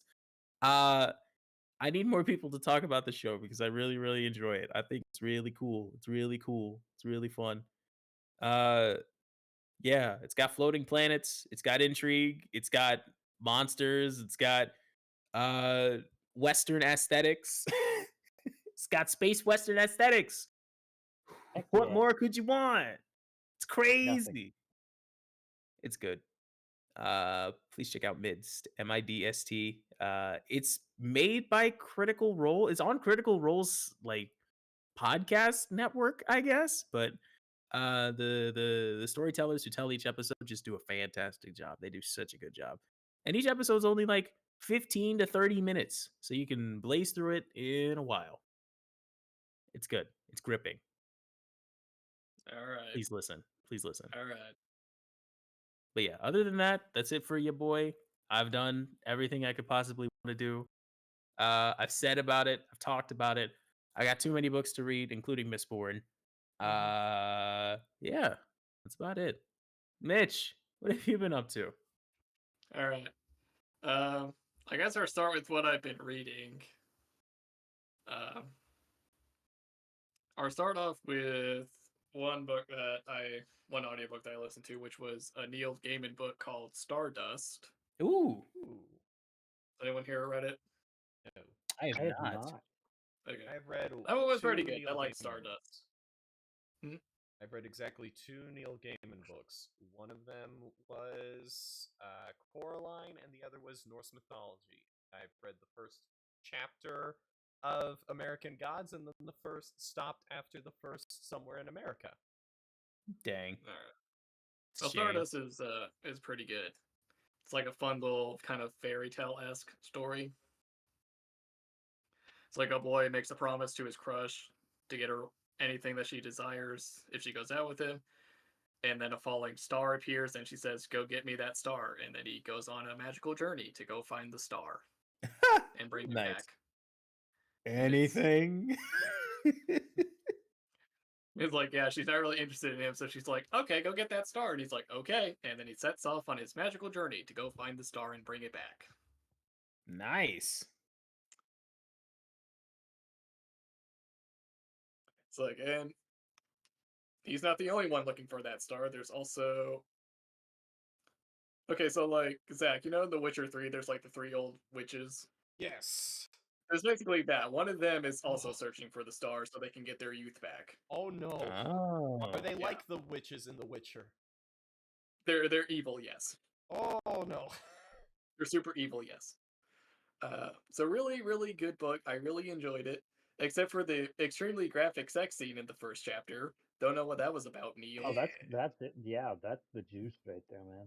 Well, It's one of the stories that like starts off with like, here's the character in like his normal village that's not part of the Fae world. And then he meets this Fae girl, and then they bang. And then they bang hard. They bang for a long time. And I'm like, okay, Neil, we can move on from this part. And, Neil And then says 9 months later, no. the actual main character is born. ah ha ha ha. Fooled Yeah. you. It can't Oh, be So as the bad man- as the first Somewhere in America chapter. I'm sure it's not, but I was just like, okay, Neil, I'm working right now. We can skip past this part. But yeah, Stardust, super good book. Really, really enjoyed it. It's pretty short too. But then I listened to The Way of Kings. There it is. There it There is. it is. I've also been working. Very nice.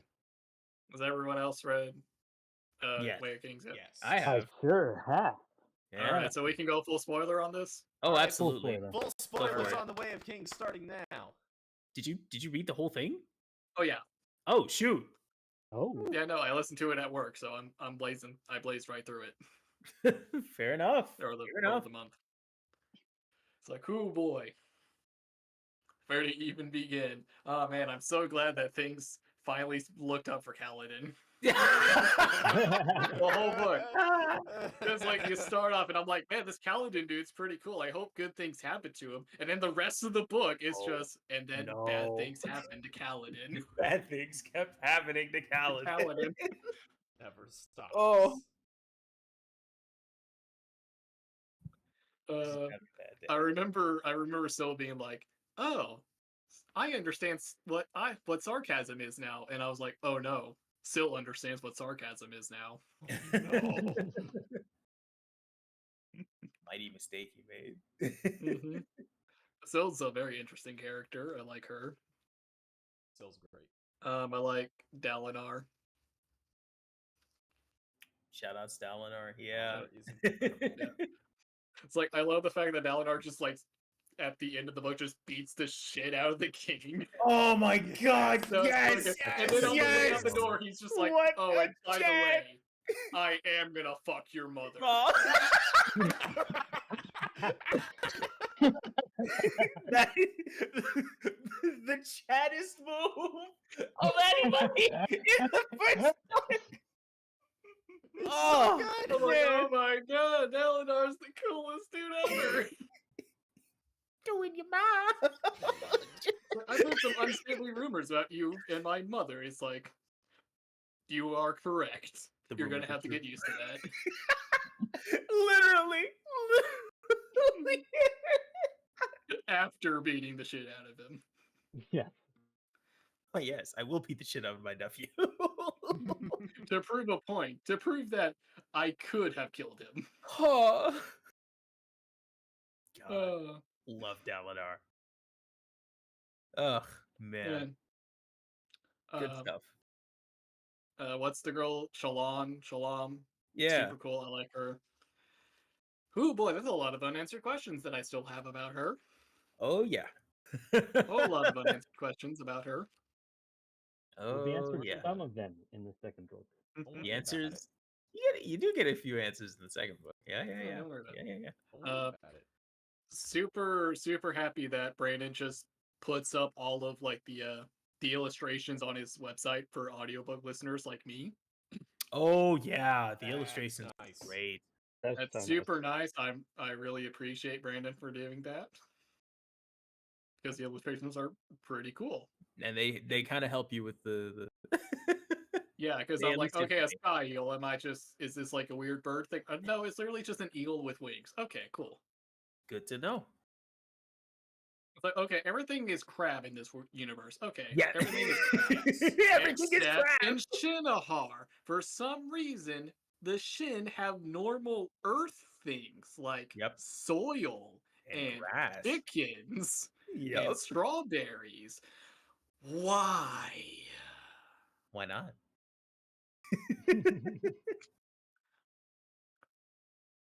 And then Void / Wit makes another appearance. Shout out Wit. It's a shame I hate Wit in every other piece of media except for the Stormlight guy. Can't wait to see him in Mistborn and hate him. It's like, okay, so here's Wit. God, what is he about? What are his motives? Oh God. Don't worry about it. And then there's like the whole like death rattle quotes. Oh yeah, those are like, oh those are God, the what do best these stuff. mean? What do these Yeah. mean? Don't mean a thing. Don't worry about it. Don't worry about Oh, it. sure. Don't worry about it. Don't worry about it. Sure. So then I finished The Way of Kings. Yeah. And I've already started the next one. Words of Radiance?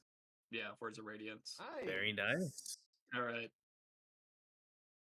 Spoiler. All right. Who's read this one?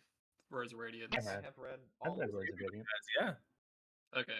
I haven't finished it yet. I just got to the point where I'm like, oh boy, I can't wait to see more fun adventures with Shalon and Yesna and Oh no. Oh, Yasna. No. Yeah, that's about as far as I got so far. oops. I do love those wacky adventures with Yasna. So I can't wait to see Damn more good shame. things happen to Kaladin. Oh no, Oh, the no. guy that killed his troop showed up. Uh-oh. Yeah. I just love all the times when Yasna and Shalon just went jet setting around the world.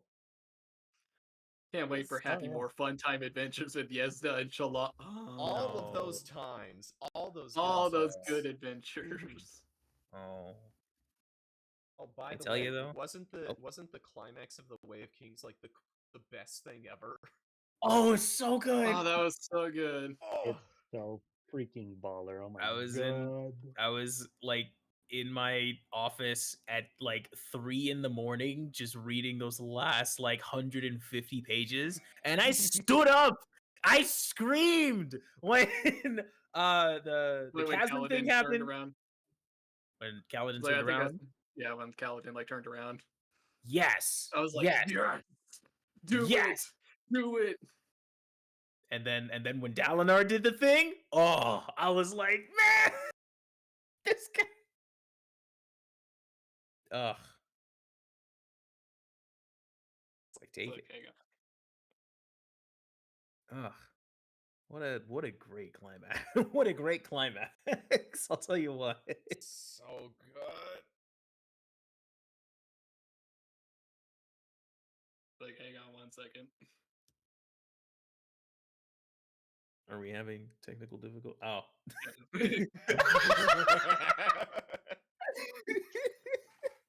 Yeah.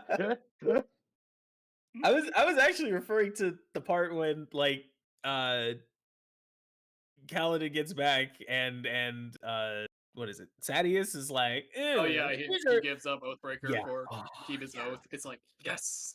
Oh man. Chad. He What a keeps chat. on chatting. He keeps on chatting. There's too much level chat. Oh. Yeah, Wake Things isn't alright, but Pretty good. Yeah. it's alright. It's Yeah, alright. it's okay. Okay. It's decent, I guess.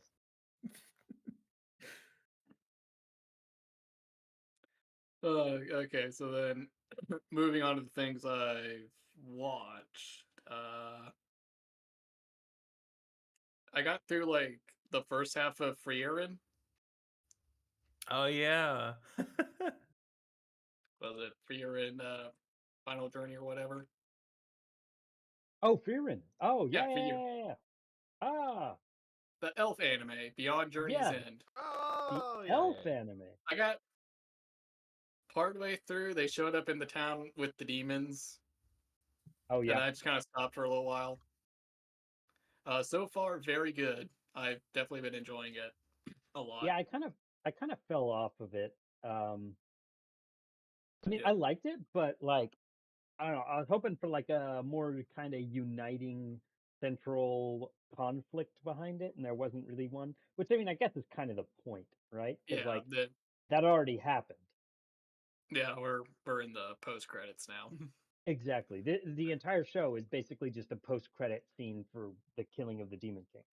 Yeah, so far at least. I don't know if something picks up, but I've definitely been enjoying it. But I want to be in the right headspace for it. Yeah. But it's very interesting how like the first episode takes place over the course of 50 years in one episode. Yeah. It's wild. There's just wild time skips. But yeah, very, very good, well animated, comfy anime that I definitely want to finish at some point. Yeah. Let's see. And then the other thing is the third episode of Monkey Wrench came out. Please, Oh, yeah. guys, please watch Monkey Wrench. It really needs the extra views. Oh no. Oh no. It's Oh, not doing good, guys. Oh no. It's not monkey wrenching.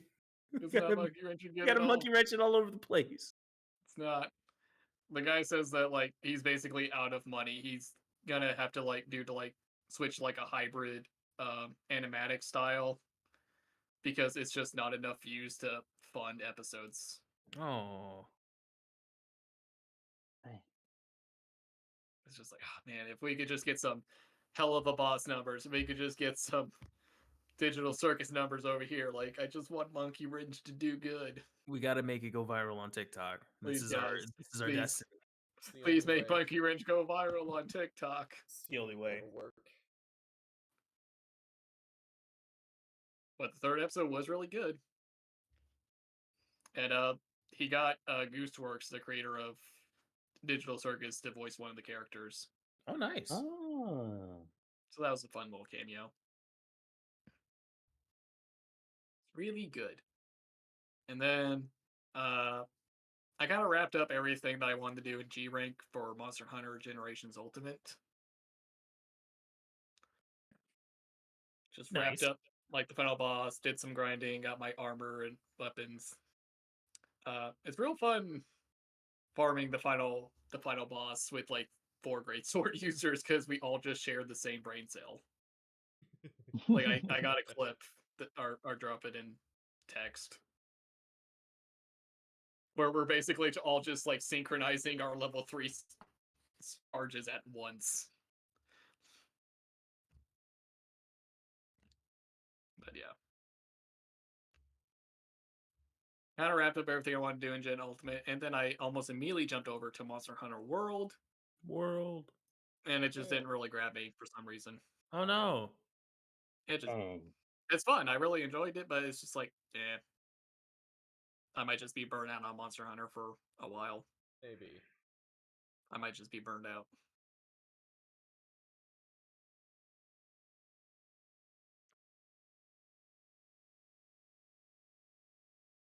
interesting. I think I just don't really like the I'm just not used to the the weird slingshot mechanic. Ah. So I don't really enjoy it. Hmm. Like it's like I feel like I should know these mechanics, but they changed the mechanics. And my brain doesn't like that. I feel that. Yeah. It's like they swapped the buttons around, mounting works different, the monsters have different animations slightly. It's just like, it's like like my Monster Hunter muscle memory wants to kick in, but it's new now, so it doesn't kick in. So I don't know. I might try it again later, or maybe I'll just jump to the next one that comes out in like 2025. I try it again. Yeah. But what I did do is that I beat Tales of Symphonia finally. Hey. Finally. Finally beat Tales of Symphonia. Let's look up that final play hour count. Oh boy. Let's see it. 75 hours. Oh. That's not as much as I was expecting, but not super bad, but for like it still feels like a super long game. But yeah, I finally beat the final boss. It has 2 phases.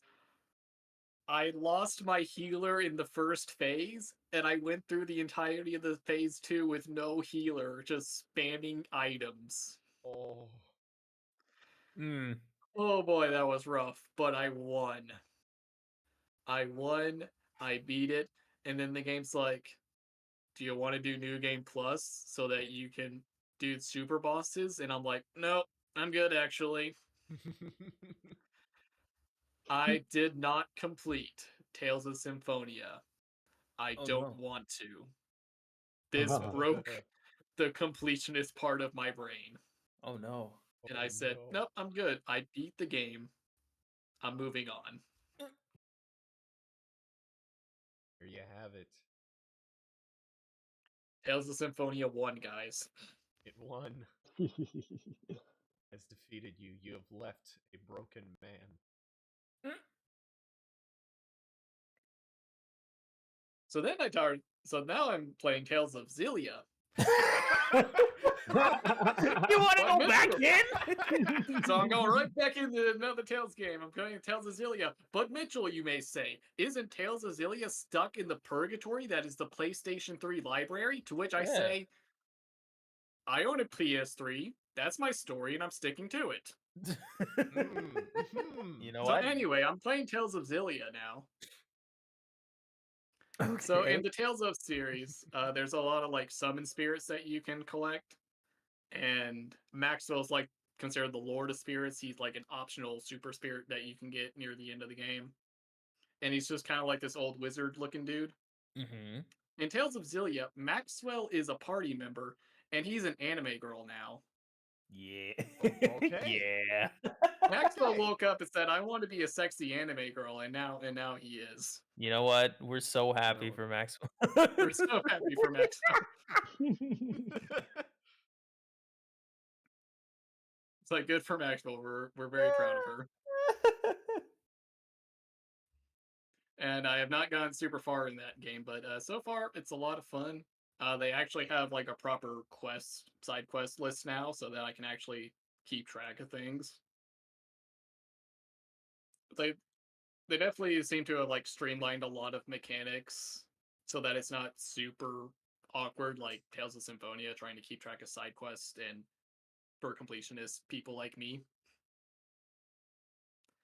Which I appreciate because I don't want to get broken again. And can only take so much. I can only take so much. What else have I played?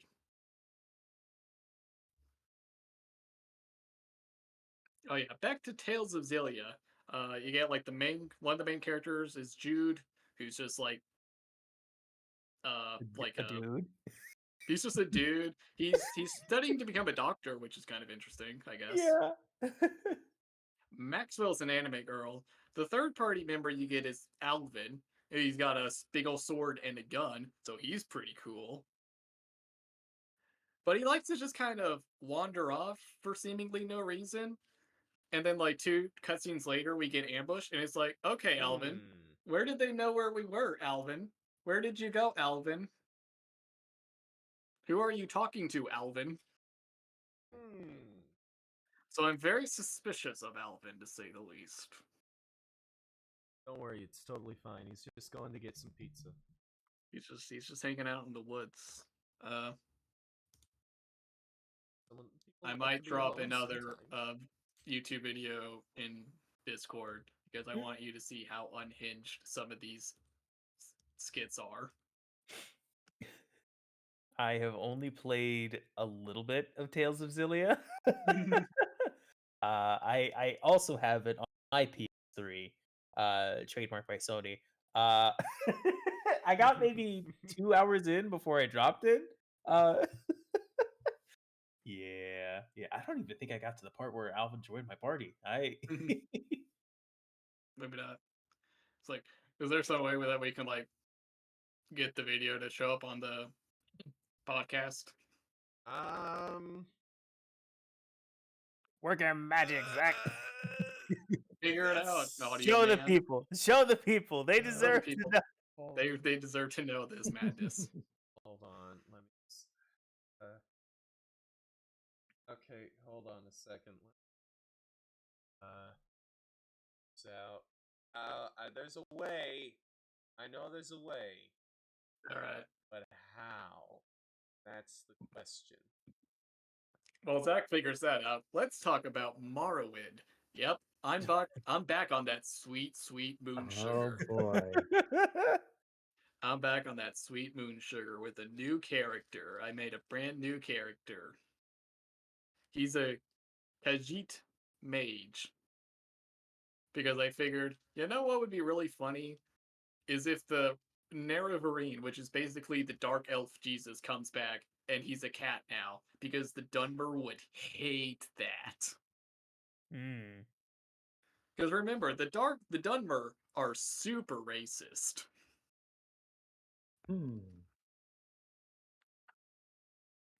And so yeah, that's been actually kind of fun because I was correct. The Dunmer do not like the fact that I am a cat.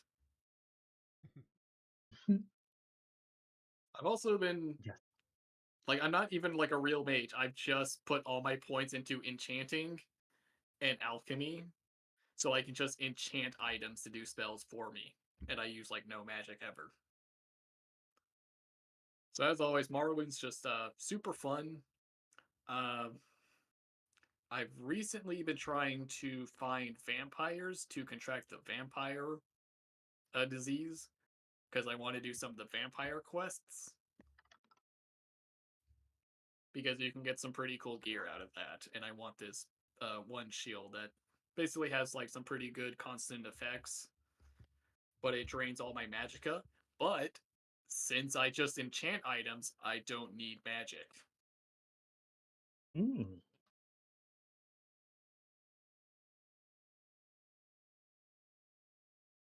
But yeah, like every time I come across an enemy, it's like, okay, 1 second, let me go into the menu, let me just scroll through like my 100 magic enchanted items to see which one will kill you the fastest.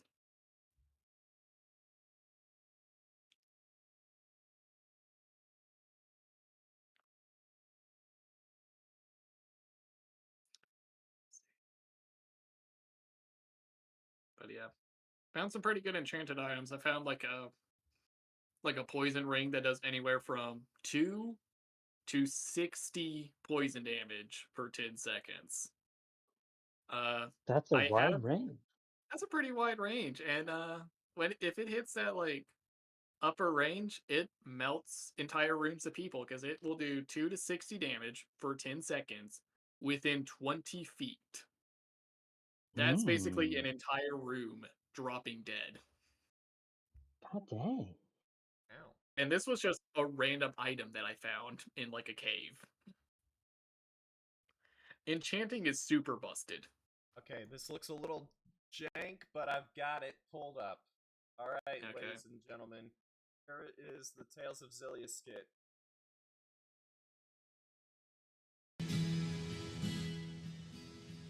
You see the way Mila freezes those enemies in their tracks? I guess she really is into bondage. Oh, is that what the technique is called? Aw, I thought I'd get more of a rise out of you than that. I'm just tired of your lies and innuendos. Just give it up already. Oh, and now I'm the one being tied down by your sadistic decrees. Sorry, Jude. I'm not that into bondage play. But it is true that some people can only experience true intimacy when they're tied and bound. The conversation takes a surprising turn. Are you speaking from personal experience? No, I read it in a book. It was called Men and Women Beneath the Sheets. What sort of books are you reading? There was a similar comment in The Aesthetics of Being the Catcher as well. That one's probably about something different. Oh? Well, I wouldn't really know. Sounds like Mila's more into total freedom than tying anyone down. What the heck?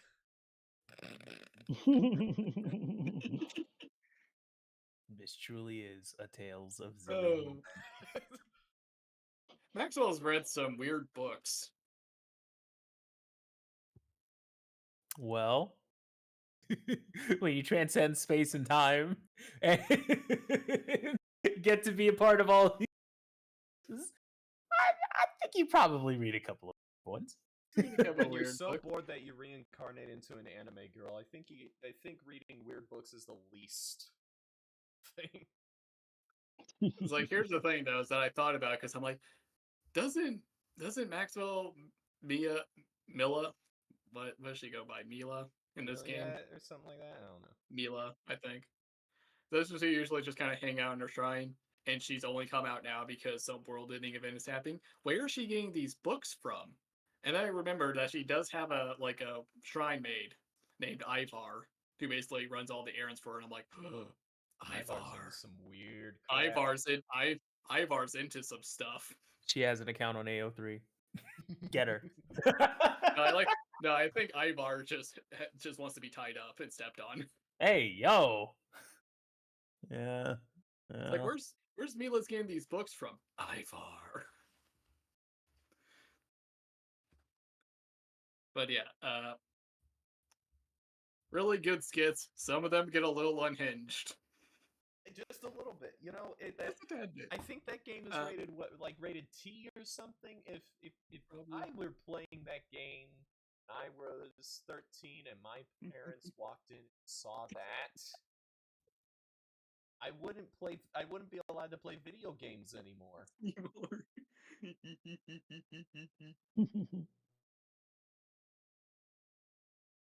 But yeah, Tales of Zillia, pretty good. Gonna keep playing that once the moon sugar wears off.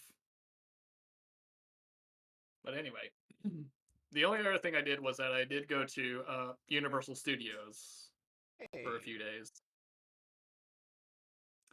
So that was fun. I got to go see the Harry Potter thing. That was fun. Yeah. Just got to go experience all that. Yeah. One of the coolest theme parks I've ever been to for the theme alone. Yeah, they definitely nailed like the whole Harry Potter theme from like top to bottom. It's incredible how much like detail they crammed in there. How much butterbeer did you have? It's like, oh, I only had like 2. Did you have the frozen butterbeer though? No. Oh, you no, because I went there like almost a month ago, so it was kind of cold there that day. So I got. But doesn't matter. You got to go for it. Doesn't matter. You got to get it. You got to get it. Even it could be negative 500 degrees, and you still got to get that bad boy. It doesn't matter, dude. If that is the last thing you drink in your life and you die because you drank it, it would be worth it. Well, it's too late now. I'll go back. Can't afford to go back. I'll save up some Universal Studios is kind of expensive. I can't afford it right now. You have 2 kidneys. And I would like to keep both of them. They both work very well. Dude, there's some days where it's just so that they're working so well that I'm just like, you know what? I could get rid of one.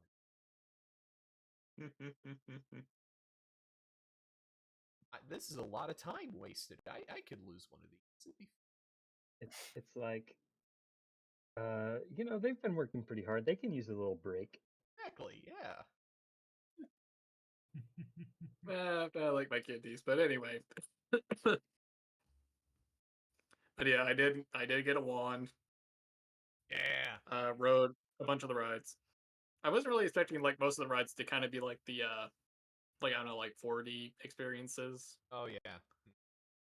Less focus on coasters, more 4D experience kind of thing. Yeah. For the most part, yeah. For the most part. Like the Hagrid ride is a full-on coaster. Oh, it's the best. Oh, that one is great. That's my favorite. That one's crazy. Also, one of the only ones that does not allow the fast pass. Boo. That one's great. The one in Hogwarts is fantastic, except that it constantly breaks down. The one at the castle. Yep. Mm-hmm. Yep. And then the Gringotts one is pretty good. Yeah, Gringotts is also good. Dude, I remember like both times I've been to Universal and I went on the one in Hogwarts. It would like break down while I'm at the Whomping Willow, and I'm just sitting there with it like right in my face, or either that or a Dementor, and I'm just like, well. And then it'll break down when you're in front of one of the screens, which completely kills the immersion. And then when it starts back up, the screen doesn't start back up, so you're just moving around in front of a gray screen.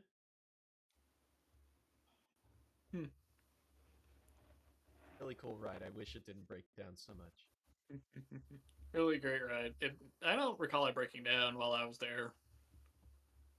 Well, no, it did break down one time because we went to go ride something else. So it did. So no, they haven't fixed it yet. Nope. I think it's one of those things where the way it works, because they have so many different tracks going and they all are going so many moving parts that they need to be in. Yeah. Well, I mean, because you're in front of a screen for such a long period of time, I think they have to have like the individual carts like splitting off and going to different screens and then coming back to the same track, and it all has to be timed perfectly. Like the design is incredible, but there's so many points of failure. Yeah, there's a lot of points of failure. And hey, I'd rather lose immersion because the ride stops rather than, crashing into another cart. Pretty much, yeah. Those sound like excuses. They need to be running 24/7 nonstop. You're probably right. If they don't run forever, then what's even the point? I just, as a true ride aficionado, my entire experience is completely destroyed the second I have to undergo any kind of inconvenience whatsoever. Yeah. But I did go, we did go check out the rest of Universal while we were there. We didn't just stay in Harry Potter. So, they got like a whole section for the Minions. Yep. They got a whole section for Minions. It's like, man, guess what makes money? Minions makes money. They make so much money. You know, make a boatload of money. The Transformers ride was kind of fun. Oh yeah, it was good. Sounds good. The Spider-Man one was cheesy, but as someone who was recently watching the old 1994 Spider-Man, I really enjoyed it. Oh yeah, I was like, it's got why all does those. Peter Parker look so different? What happened? There's definitely some design changes, and I'm like, what happened there? Was there something with the licensing that they had to change some of the designs around? Well, I mean, I don't think they even have Shocker in the ride. Yeah, I don't think they had Shocker in there. They don't have Electro or Shocker. They have another No, they Spider-Man do have electric villain. Oh, did they get Electro? No, they did. They got Electro. Okay, there was one where it was like they have no, it was the not Venom, like the third Venom character that. Oh yeah, they had like one of the Carnage. Yeah, it wasn't even variants. Carnage. It was a different one. Zach, you're getting a little staticky. Just let you know. No. A real deep cut. Also, they don't have Sandman; they have Hydro Man, but that's That's right. from the actual animated series. Because something was off there. I think Sony was also making a Spider-Man movie featuring Sandman at that point. The movie got canceled, so the series couldn't have Sandman, so they just made Hydro Man. Licensing. Licensing, Spider-Man has a yes, history don't with you it. love it? But if we didn't have Hydro Man, then we wouldn't have the scene of fake Mary Jane dying. And Spider-Man letting out that blood-curdling scream. No! Yes! Also, if you didn't have Hydro Man on the ride, then you couldn't get sprayed with water and be really part of the experience. What were they gonna do? Blast sand in your face? Sand blast the people on the ride. Oh man, imagine that. Come out of the ride with a layer of skin missing. Just come out with like some some like abrasions on your face. Oh, that wouldn't last long.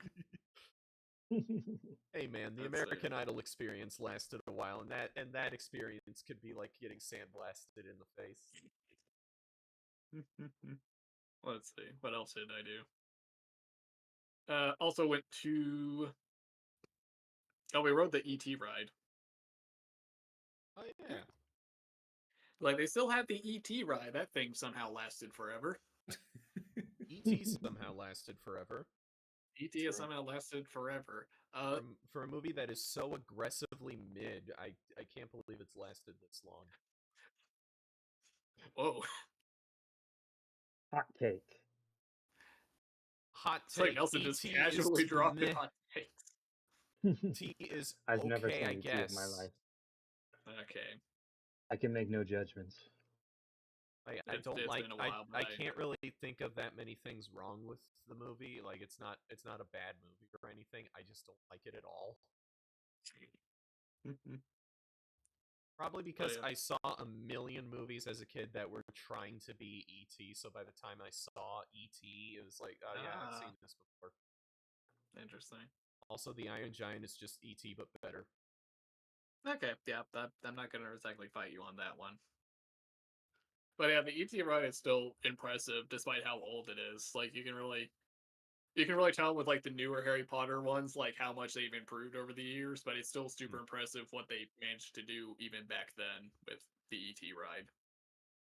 The practical effects rides are generally still pretty good. Yeah. And then, oh yeah, there was like the Jason Bourne experience or something. Jesus Christ, it's Jason Bourne. Jason Jason Bourne. Okay, so this one's interesting because it's you sit in like a theater and it's like a semi-live production with live actors with a moving stage. Oh, And it's basically just like a short 5-10 minute Bourne movie on a moving stage with like live people and like a screen. And it's legitimately hard to tell what's on the screen and what's on the stage at times. It was actually really well done. Very impressive. I've never seen a Bourne movie. Okay. Action spy thriller-esque movie. Oh yeah. There you go. Very action-y. But that sounds really cool. Yeah, no, it was super, super dope. Like there was like a car chase scene, and it's all on stage. oh shoot! Yeah, no, super cool. That's pretty cool. Yeah, super dope. I don't know, it's like it was super cool how they managed to pull this all off, and it's just on stage, live. Like there was a part where he's like dangling from a helicopter, and they just have like a rope on like a moving conveyor, and he's just like hanging on the rope, moving over the audience. Oh, that's awesome! It's just like, yeah, no, super, super cool. But yeah, Universal Studios was super fun, and that would be everything with me. Moving on to you, Zach. Oh boy. Well, work is work. It's just so much testing in this job, man. I don't know how. I don't know what changed, but they have these kids taking tests and checkpoints like every other week. It's ridiculous. My favorite part is when on the week of your observation, the district says, "Hey, by the way, they have to do an essay and a short answer checkpoint this week. Good luck." Oh boy. So I have to change up my lesson plan for my observation for that to add that in. It ended up working out pretty well though. So all this week is going to be testing, so that'll be fun. And they're treating it like STAR test, and because I don't have certification in my subject area, I'm not allowed to proctor STAR tests. So they were treating it like STAR, which meant I don't proctor any of the tests that are going on this week. But then that had to change last minute, so I have my students in my room tomorrow because one of the other teachers had to be out. Or not tomorrow, Tuesday. President's Day. But testing is just going to be me getting lesson plan done and nothing else for me to do.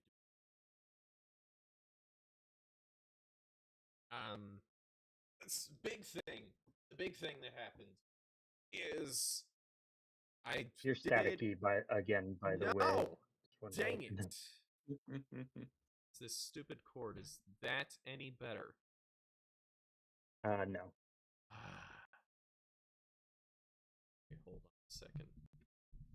Oh wait, it kind of sounds good.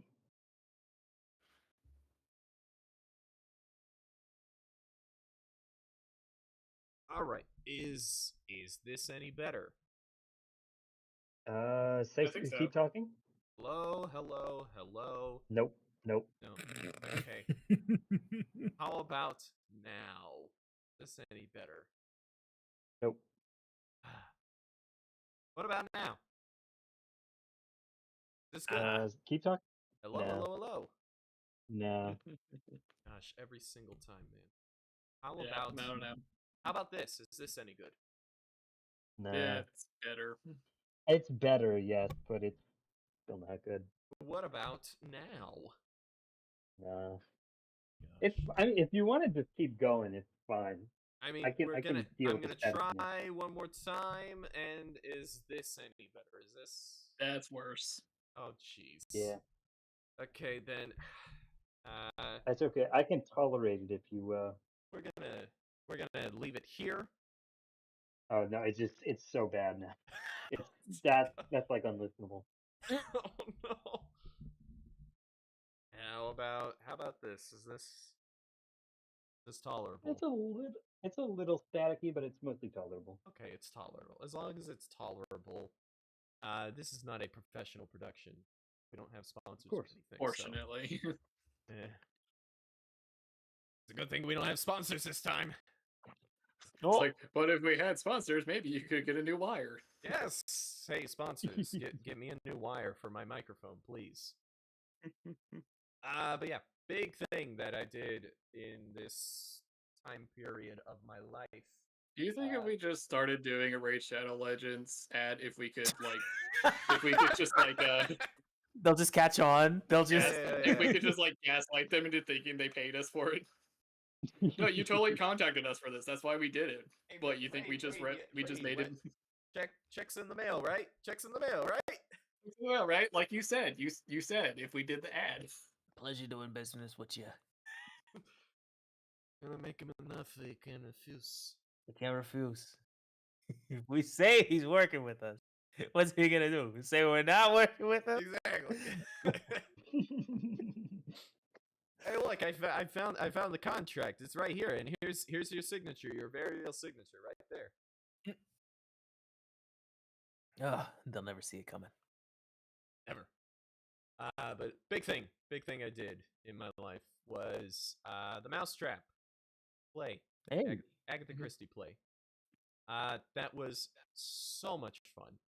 Absolutely exhausting, but it was so much fun. Nice. An absolute blast. I did not get to sleep all that much for Ooh. like 2-3 weeks. Oh. Because Dang. usually I sleep in on Saturday because that's the only day I get to sleep in. But one Saturday I had a kind of a men's retreat kind of thing with that my cousin's husband was one of the speakers at. It's like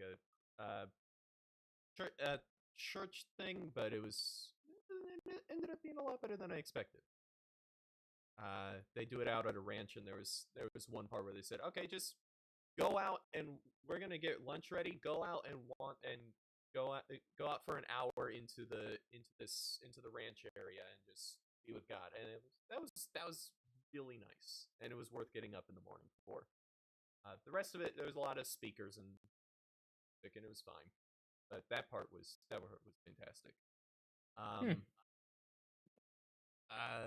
Then the Saturday of the show, I had a surprise worship band practice in the morning. Please come to worship band practice.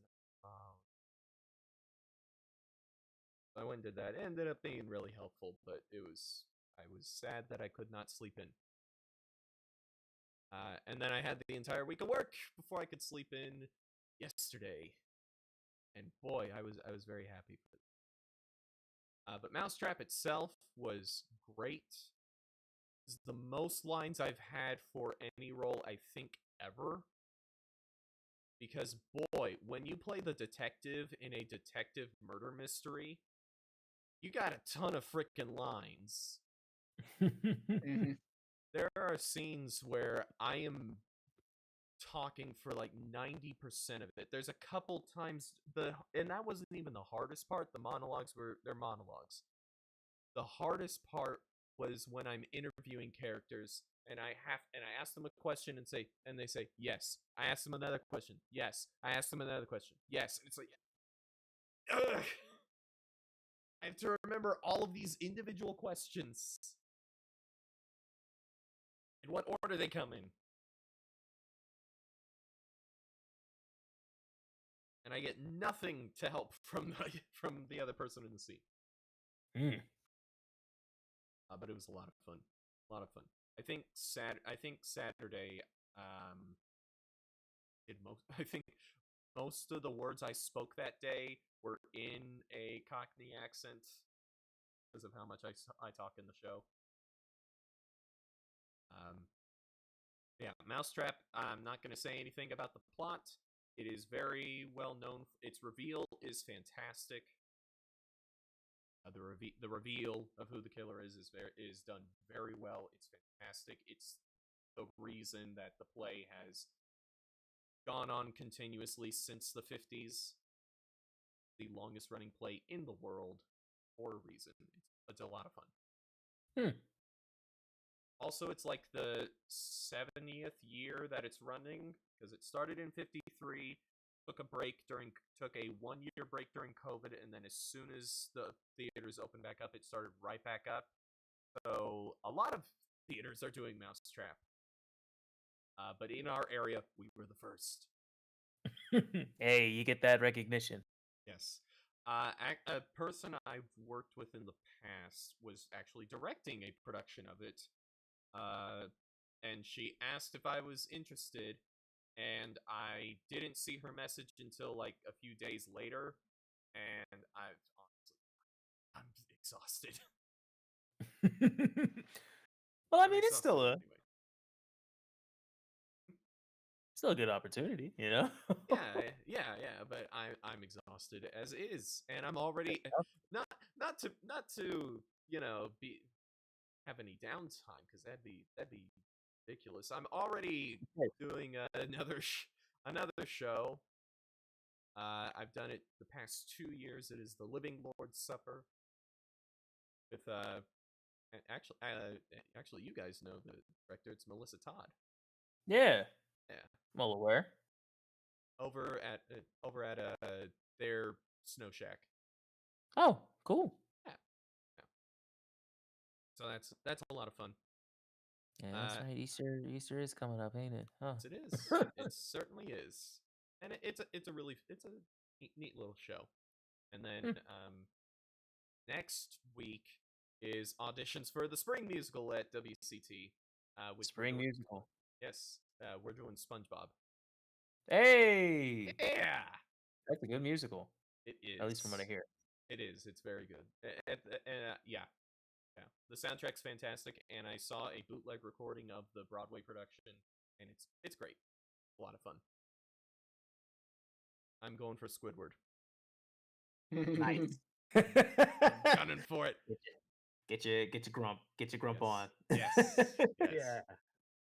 Just channel all the feelings I have towards some of my students. Not all of them. But my audition song, I had always planned. Okay, audition song. I'm gonna sing a song as Squidward because that's funny. And I was gonna do a song from Spamalot, and then I thought, no, I'm gonna do "My Way" by Frank Sinatra as Squidward.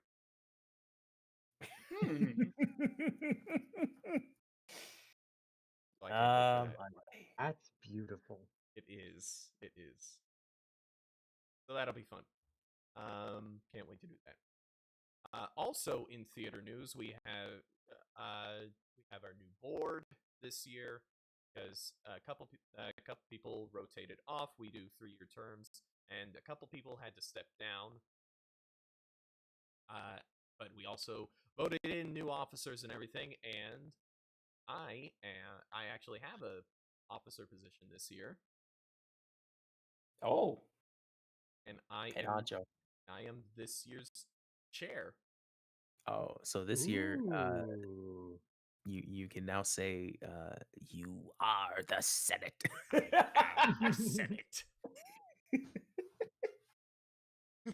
So that'll be fun. That'll be fun. I'm gonna make sure that after 2 years on the board, the thing I notice is that wow, we have a lot of great ideas, and we say yeah, we need to do this, and then we never drill down who's actually gonna do that thing. So I'm gonna make sure we drill down who's actually gonna do the thing, and then check up next board meeting. Hey, did we do the thing? So yeah, that'll be fun. Good. We got a good group this year. This is a really good group. Can't wait. Enough of that crap. Let's go into some of the stuff I played because it's really not a whole lot. Did I play anything on my PC? Definitely, totally prepped this part. Totally not pulling up my Steam app to see what games I played. The last game I played was definitely not that. It's fine. Nope, I have not played any games on Steam because the last game I played is Darktide, and that does not run on my current computer. I still haven't gotten my new computer fixed yet. Womp womp. Womp womp.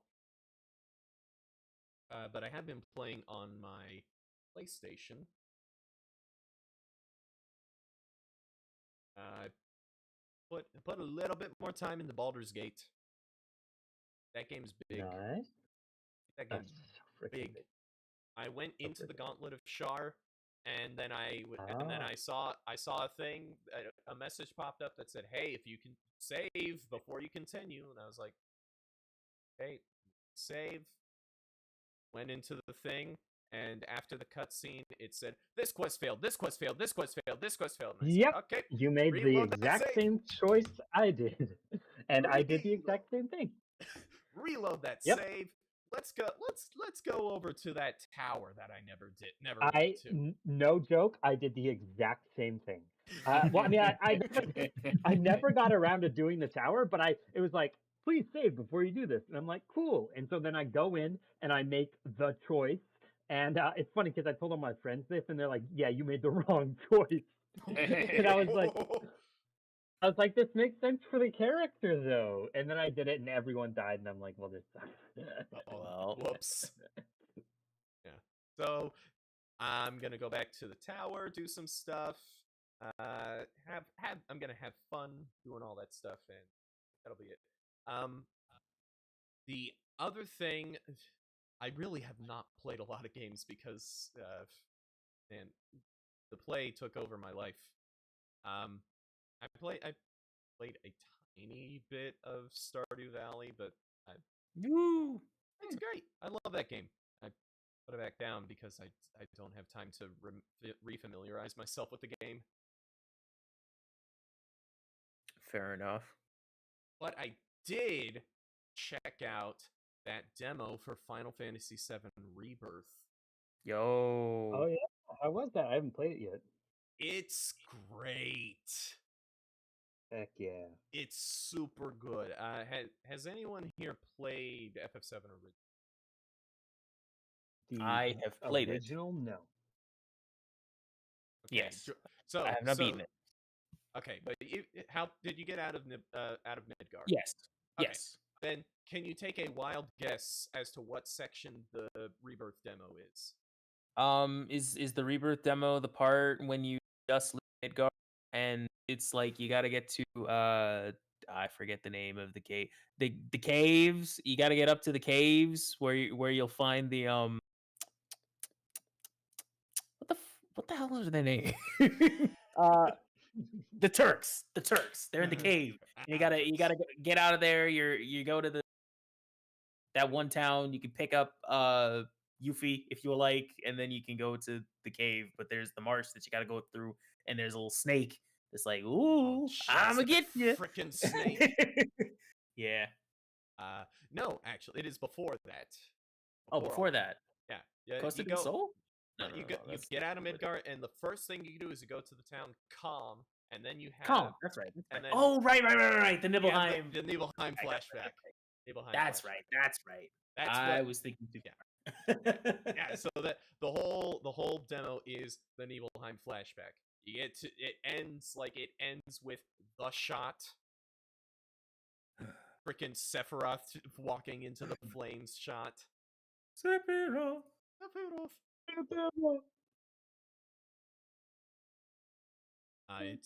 It's so good. The combat, like, honestly, FF7 remake, the combat feels small now with everything they've For the added remake? just in the demo. Yeah, Really? Oh Yes. wow. because now there's actions you can perform with your party members. Yo. That's pretty sick. It's pretty freaking sick. There's a couple smaller changes that I noticed, like Cloud's Punisher mode. The attacks are a lot wider, so you can catch a lot more enemies with it. Which meant that there were a couple situations where I did, and also I can't remember if it did this in remake or not, but his usual you hold square attack, the spin attack pulls enemies in. So you do that, and then you just switch to Punisher mode, and then they never get back up for the entire fight. It feels great. It feels so good. And you get to play as Sephiroth in the flashback. Can't beat that. Can't beat that. It's not. Unfortunately, there's not really the moment in the original game in the flashback where the flashback starts with a combat segment where Sephiroth is in your party, but you can't control him. Cloud goes up to this like green dragon and does like a little bit of damage, and then Sephiroth one-shots it. It doesn't have that moment, unfortunately, but it's the next best thing, which is you get to control Sephiroth, and he's really freaking powerful. So I'm very interested in what they're gonna do with the story. I'm really interested to see. Aaron, you didn't play the original, right? Never played the original. No. I'm interested if you would be able to pick up on what they're doing in the flashback. Hmm. There's a certain reveal that they're heavily hinting at, but I also know where to look. Okay. Oh. Interesting. Also, the localization is fantastic, just like with remake. Yeah. Although I did notice there are less anime grunts in at least the localization. Thank God. They found out how to stop. They found out how to stop. They don't need to go. Huh. Ah. We love our anime grunts. I don't mind them, but you get people like Donkey making compilations that are just the grunts, and it's like, Well, Donkey's Donkey. I'm not gonna. Donkey. I don't look when it comes to a JRPG. I don't take advice from Donkey. Exactly. Like if he says he likes a JRPG, it's like okay, that's probably a good one because even Donkey likes it. True. But if Donkey Like my hates favorite RPG, Octopath Traveler. Yeah. Let's go. But if Donkey's like, man, Xenoblade 3 sucks. Here, let me spoil the game for you guys. Oh, it's a good thing I didn't watch that video then. Don't, because like, All right, good. apparently I haven't seen the video, but apparently he shows like a big giant plot moment from like late in the game. Oh no. Womp womp. Why would you do that, man? Why would What you game do was this that? again? Xenoblade 3. Oh yeah. After the game had like just come out. Oof.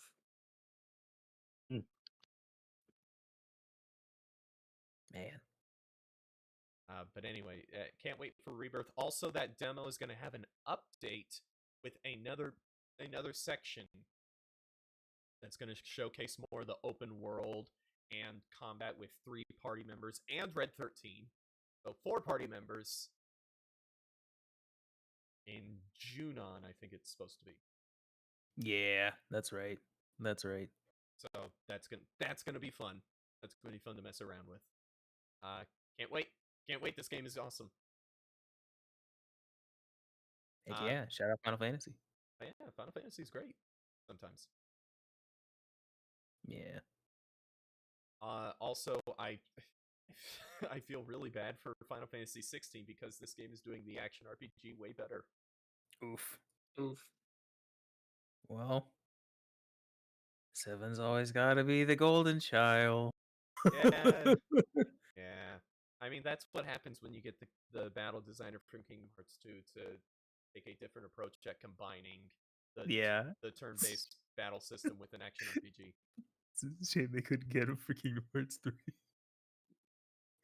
Any other one after.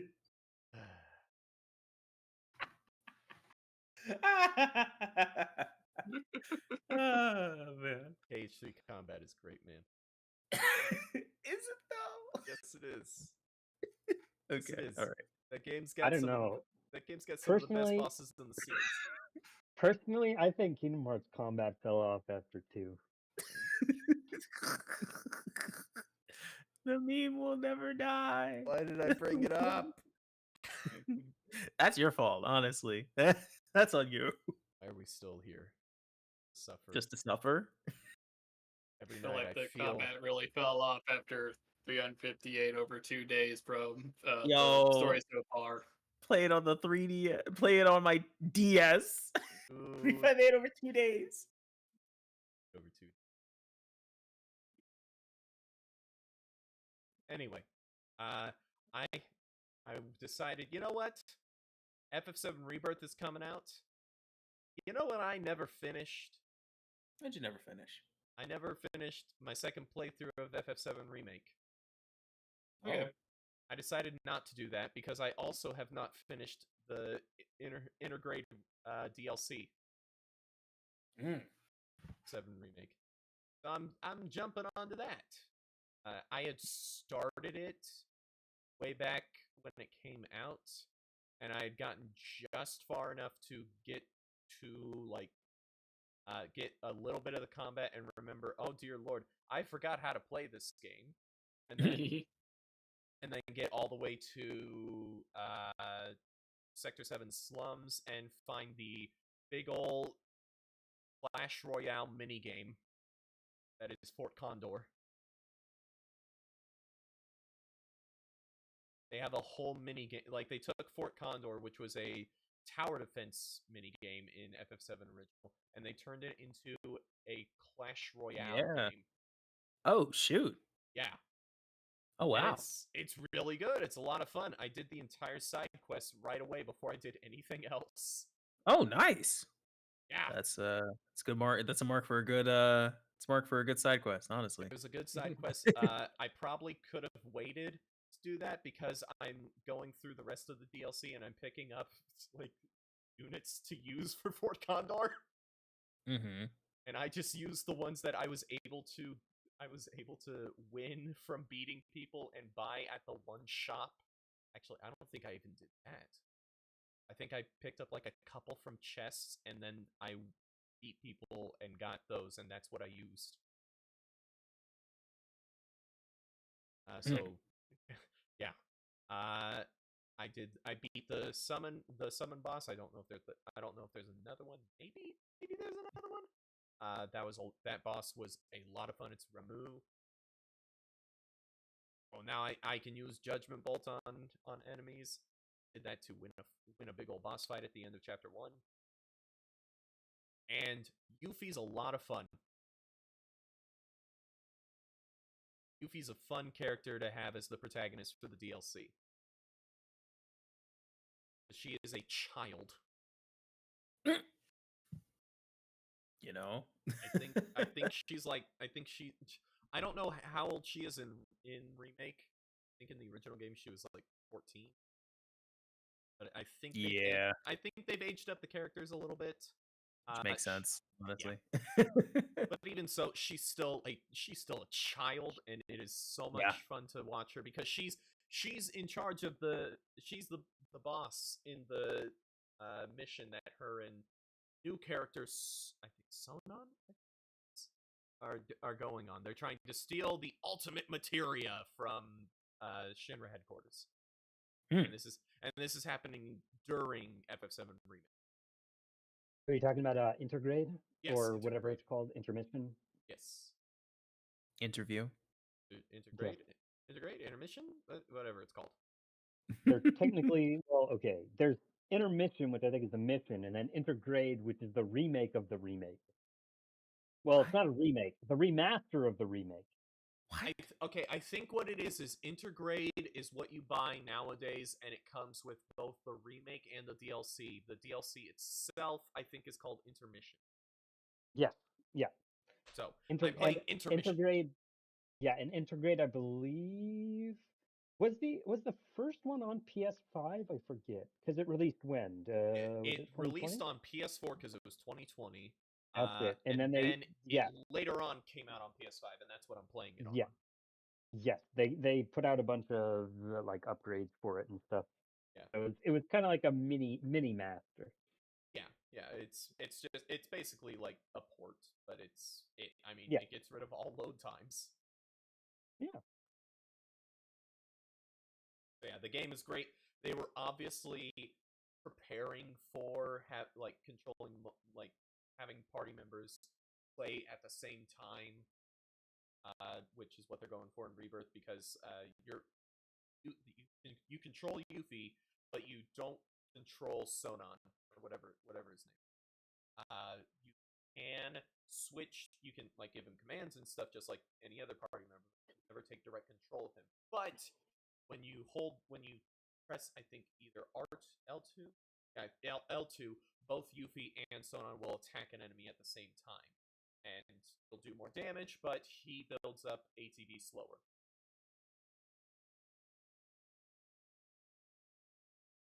Neat little balance there.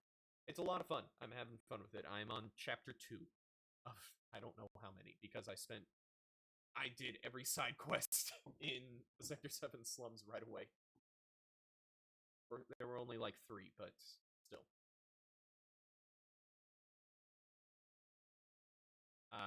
that's about it for all the games I've played. I really have not played a lot, but I have watched a crap ton of stuff.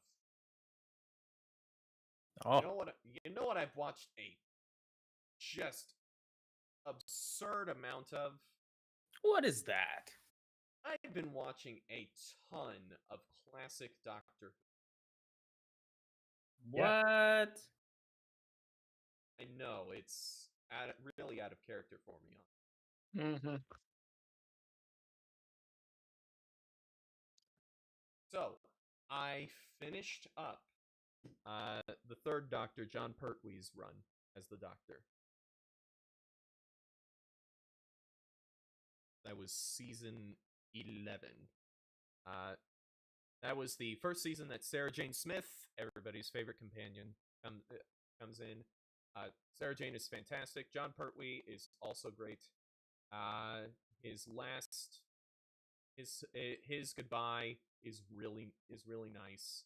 It's a lot of fun. The story itself is weird. It's really weird because it's called The Planet of Spiders, and the spiders are just these little tiny puppets, and they don't look that intimidating or anything. Are they supposed to be puppets, or Yes, they are puppets, but they're supposed to be alien spiders. Oh, okay. So you're saying, okay, they're like actual puppets, like in the. Okay, I thought you were saying the spiders in the show were puppets. No, not in the context of the show. In the context of the show canon, they are alien spiders that are like telepathic and everything. Okay. Yeah, that sounds about right. Yeah. Pertwee has a really good goodbye where he sacrifices himself by getting rid. Oh, that was it. He was getting rid of these powerful crystals that the spiders were trying to use to take over the galaxy, yada yada. But they gave off a ton of radiation, so when he went into the spray, he got exposed to too much radiation and he died. But then he regenerates into Tom Baker, the fourth Doctor. And if you've ever seen anything classic Doctor Who, you've probably seen this guy. He's the guy with the scarf. Yeah. He's the Scarf Doctor. He's the scarf doctor. That scarf is 13 feet long. What? Yes. See, when they gave this little old lady in costume a bunch of different colors of yarn to make a scarf for the Doctor, and she used all of the yarn. And they loved it. I mean, it's a pretty good scarf. Have you seen the really scarf? good. It's a really good. That's a comfy looking scarf. Have you seen this scarf? It's a really comfy looking scarf. It's a pretty good scarf. It's a comfy looking scarf. It's really good colors, and also seeing Tom Baker run around with his giant scarf that like drags on the floor sometimes. It's a really good costume piece that really does says, oh, this guy is weird. Yeah. Like it works really. It works really a doctor would have a 13-foot scarf. Yes, exactly. The best, I've heard it described like this, the best Doctor costumes all seem like what an alien would think humans dress like. Whereas some of the worst Doctor costumes are what a human would think an alien would dress like. Cut to the sixth Doctor with his horrendous, just disgusting costume. Have you seen the sixth Doctor's costume?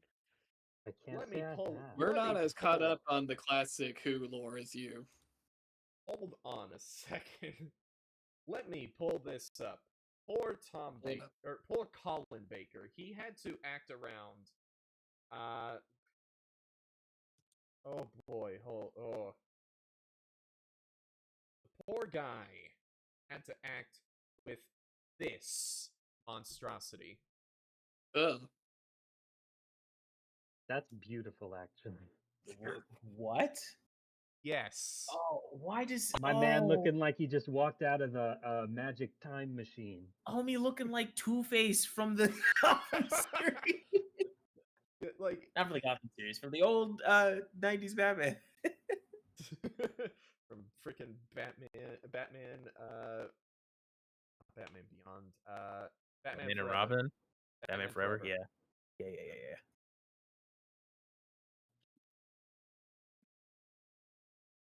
Man, that thing is way too colorful. It is atrocious. There's too many colors. Like you go from this, to that in the span of a few years. Yeah. Just ugh. But anyway, I'm not at Colin Baker yet, thankfully, because Colin Baker's run is unfortunate. Yeah, like there's like an actual documented evidence that one of the head script writers was deliberately sabotaging the scripts and making them bad because he hated that he wasn't consulted when Colin Baker was chosen to be the new Doctor.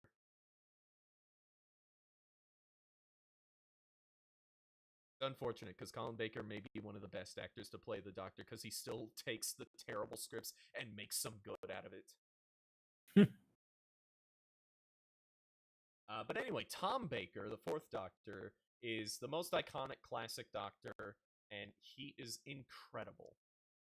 Absolutely incredible. His first story, Robot, is a third Doctor story with Tom Baker instead of John Pertwee. But that works out really well because it makes it a really good showcase for Tom Baker and shows like, okay, we can't stick with the formula of we can't stick with John Pertwee's formula anymore. This guy does not fit with that formula, but it's a lot of fun. Except the robot in that story, the effect is terrible by classic Doctor Who standards.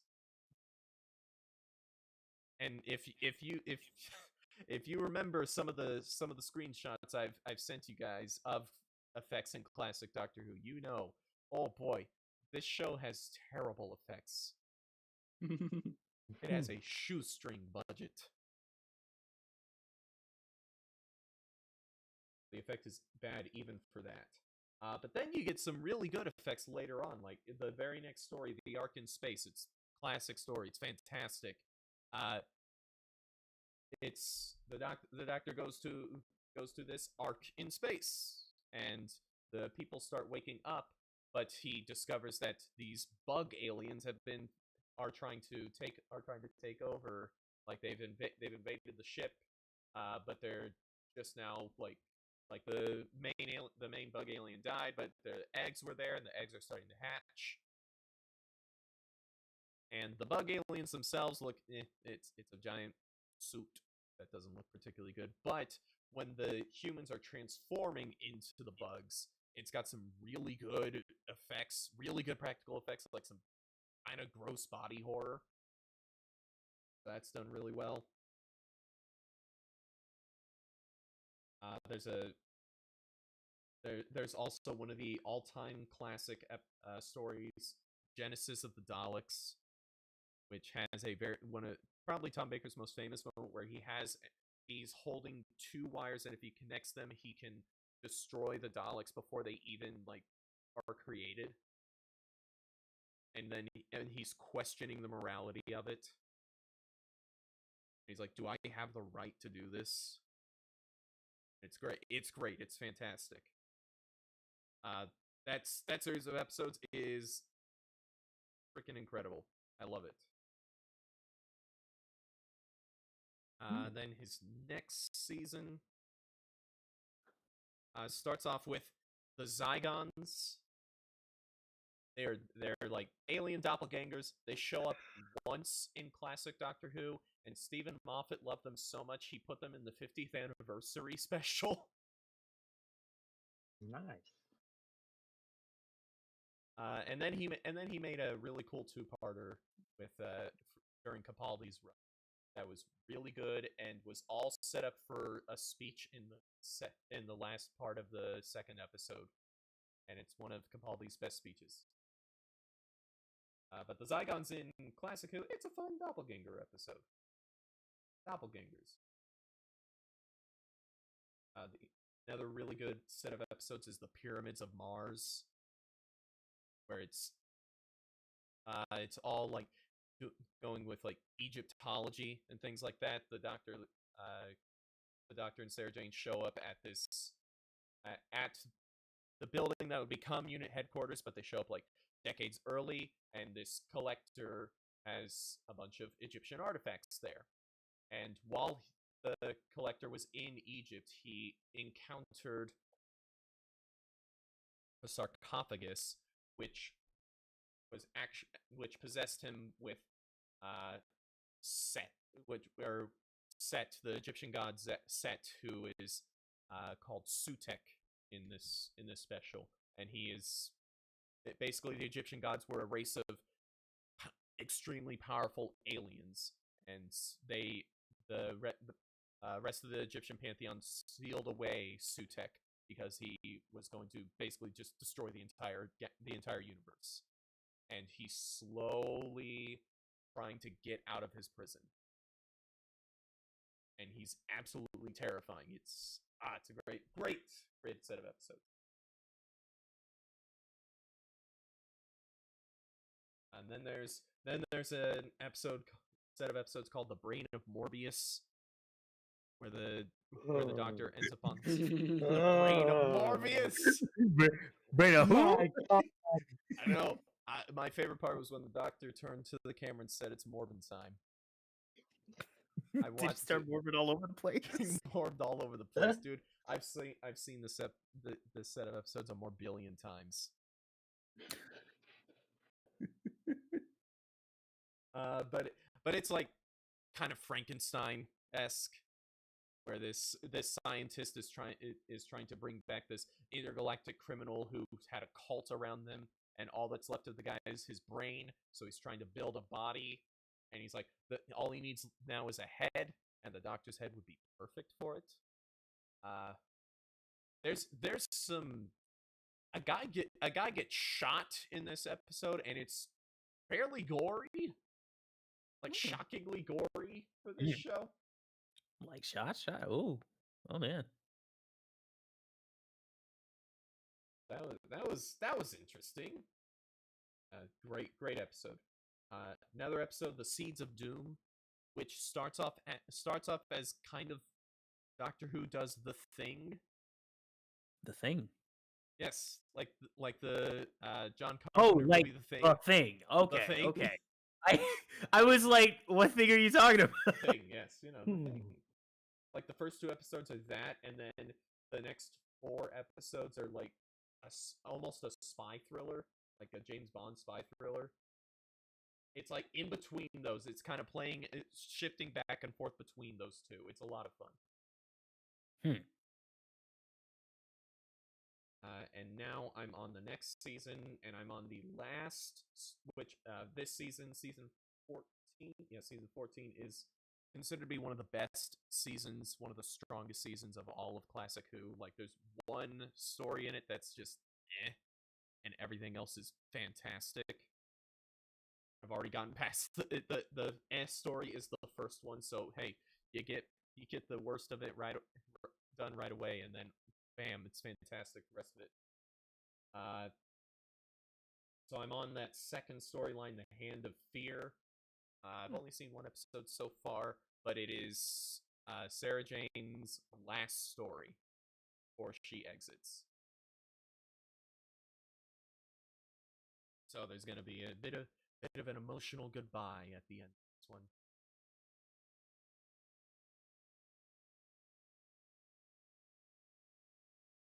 Yeah, it's fantastic. It's fantastic. Classic Who is great, and at this point in the show, it is firing on all cylinders. Love it. Tom Baker is incredible. It's one of those points where if you if you don't want to go start from the beginning like me because you're not an insane person, starting with Tom Baker is a really good place to start.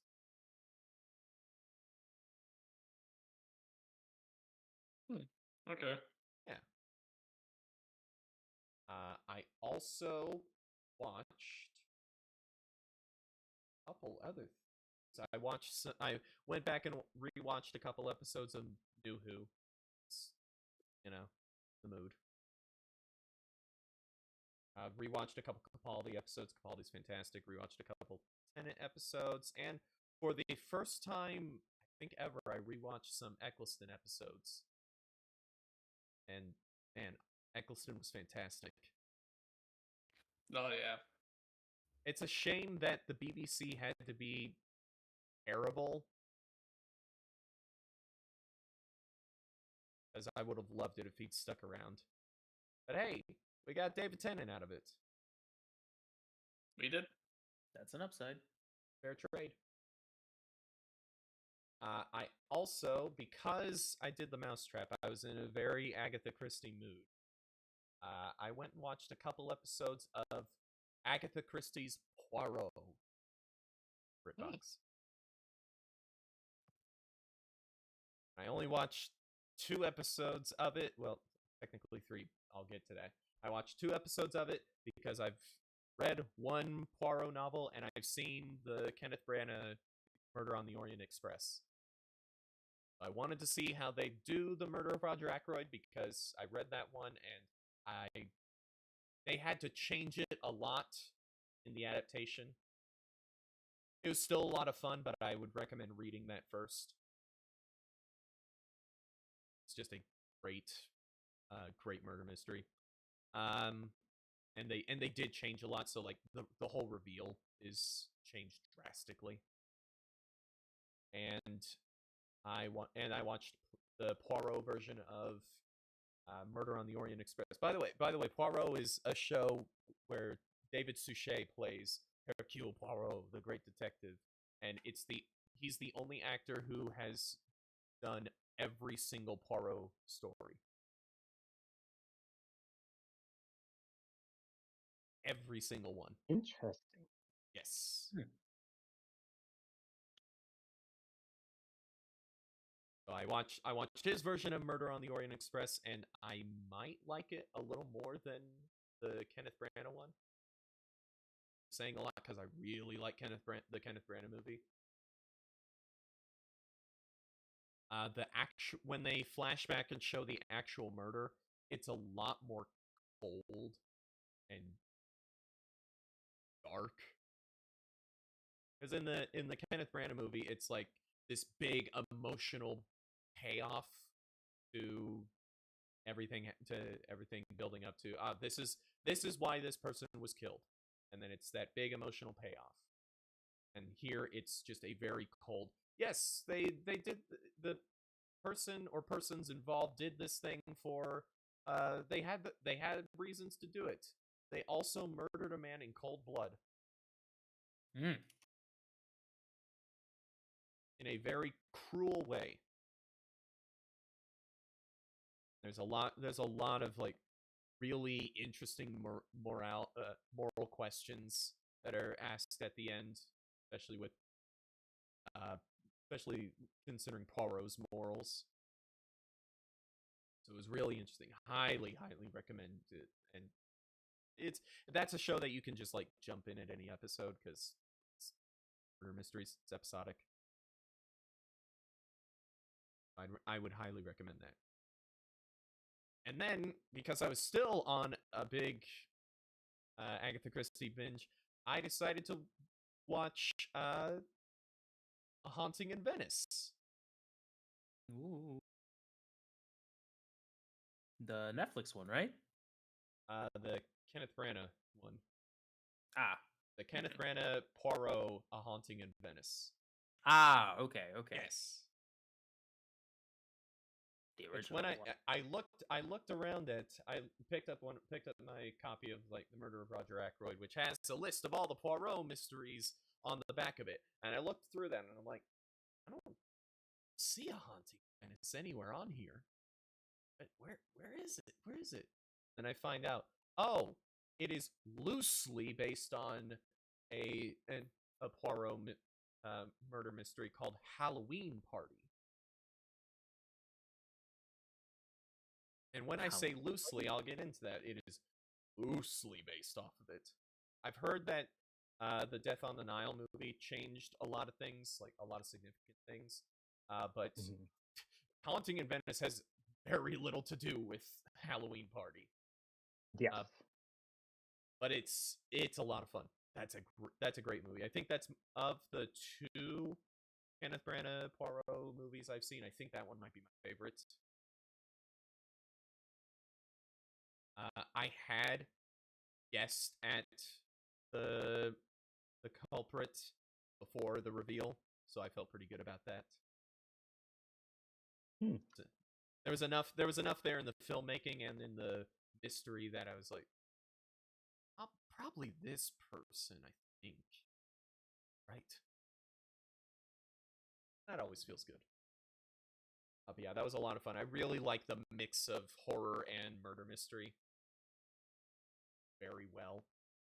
Yeah. Cool. And boy, I love Kenneth Branagh's directing.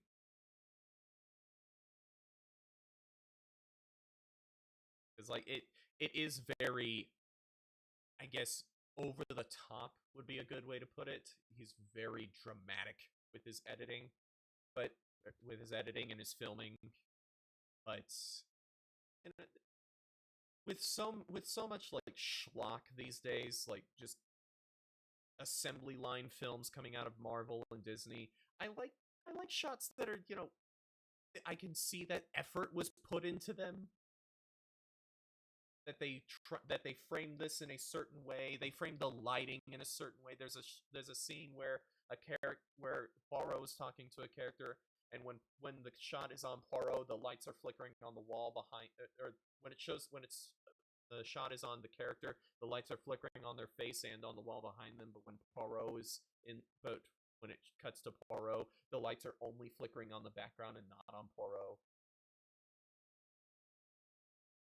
Because he's more sure of himself.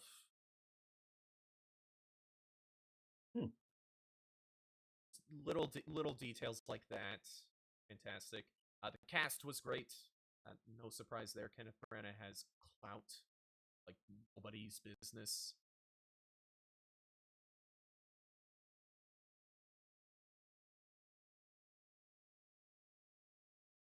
So then, after I finished that, I decided, you know what? I got a bit of time left in the day. Let me go see what the freaking story that this was loosely based on. And so I watched the Poirot episode on Halloween Party. Some of those characters have the same name. Definitely some of the names of all time. Some of the names are the same. A character gets stabbed in the back.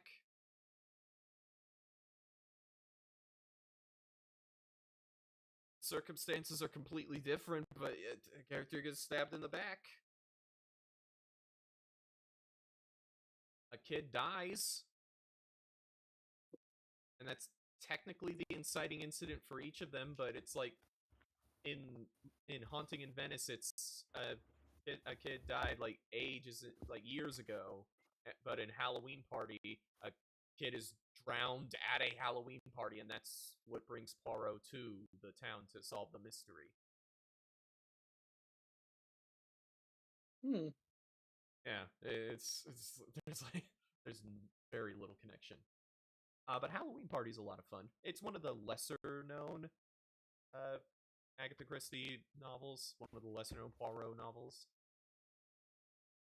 From what I've heard, the book is a little weird because it was one of her later novels, so it's a lot more character focused,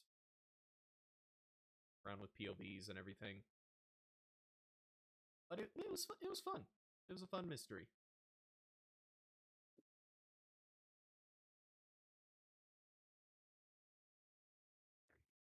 I think that actually does it for what I watched. but I have actually read some books. Books. Book. I finished up Before They Are Hanged, the second book in the First Law trilogy. Oh, he's ahead. He's ahead of Yes, me. I'm ahead. Oh my god. Ho ho ho. Oh. That was very good. That's a very good book. Is there a bit more payoff in the second book? There's more plot, yes. Cool. Stuff happens. Stuff happens. Stuff That's does all I need indeed to hear. happen. That's all I need But to is there more payoff? hear. Yes. Yes. But Okay. more Okay. character payoffs than Great. plot payoffs. Great.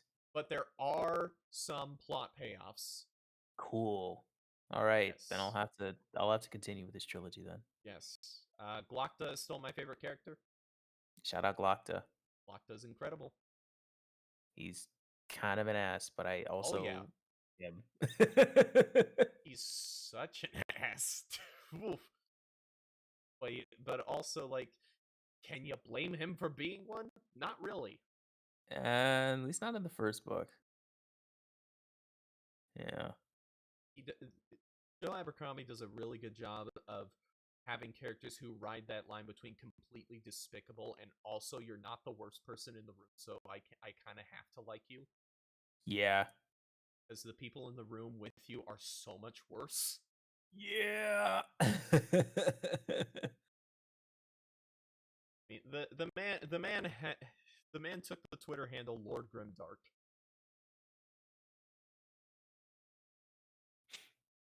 Grimdark. He really took that. He did take it. He says he kind of regrets, getting known as the King of Grimdark. Feels like it kind of pigeonholes him. Well, write a kid's novel. That'll work. That'd be it. He'd just write a more humorous version of Coraline. I mean, hey, I'd read it. I'm also 28. Fair enough. Would I read Coraline to my kids? Maybe. Yes, scare the devil out of them. It's freaking terrifying, man. Make them cry. Yes. Make them question their own mortality. It's healthy. They build character. You gotta start at some point. Hey, my dad read Where the Red Fern Grows, so it's traumatizing in a very similar way. Except instead of being scared to death, I was bawling my eyes out. It's like, it makes you ponder death, but in very different way. Yes.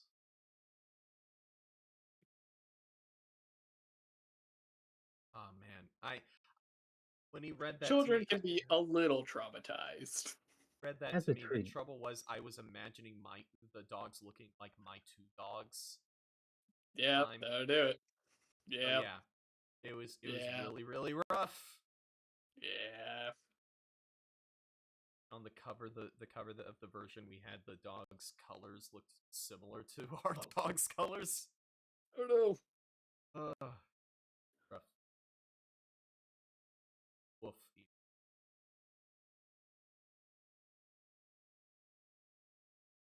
I also decided, you know what? Instead of watching YouTube before I go to bed, I'm going to start reading before bed. Good habit. It is. Because I am now most of the way through The Sunlit Man, finally. Whoa. Oh, there you go. Last of the Secret Projects. This is meant to be read between Rhythm of War and Stormlight 5. The main character is from Roshar. What? Yes.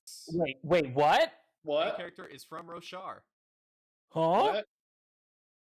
It does not take place on Roshar. Oh, they gave Lopin his own book? They gave him a second one? Yeah! I highly doubt it is Lopin. No, I can tell you for sure it is not Lopin. It's not the Lopin, unfortunately. Darn. But they do have Hoyt has had one scene in it. It's a pretty understated Hoyt scene.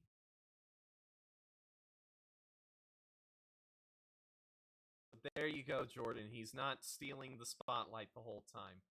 Yay. Good. It's a lot of fun. The planet, there is something going on with it because it is a planet where the sun is so hot it melts the rock of the planet every day. Oh shoot, that's hot. The life cycle of this planet is daily. Plants grow and get burnt to a crisp in the span of a day. Oh dang.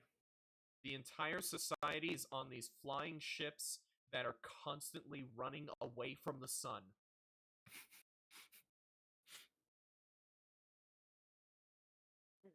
Dang. And the main character is trying to figure out, how the heck does this planet even work? How does this work? While also, dealing with a bunch of stuff. Oh. This world sucks.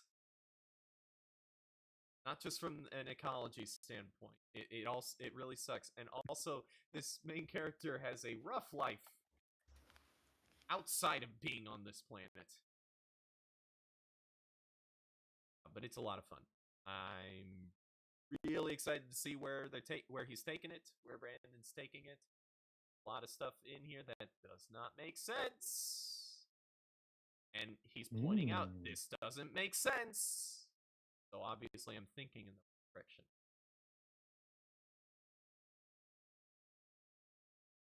I'm having fun with that.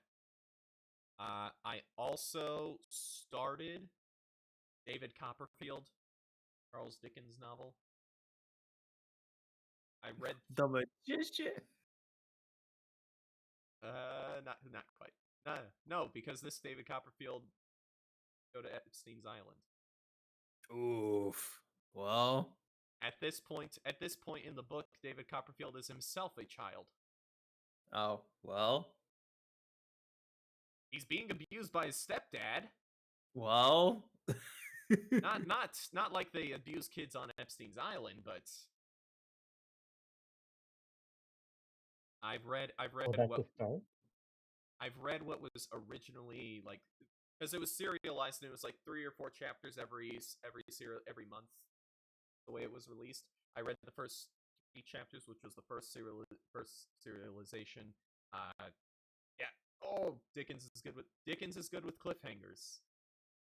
As David Copperfield, you get started with the first chapter, like the whole thing is written in first person, and the book is pseudo autobiographical. There's a chapter where later on where David Copperfield works at a shoe factory, which is Dickens just switching the names for the time that he had to work in a shoe factory as a child because his dad went to debtor's prison.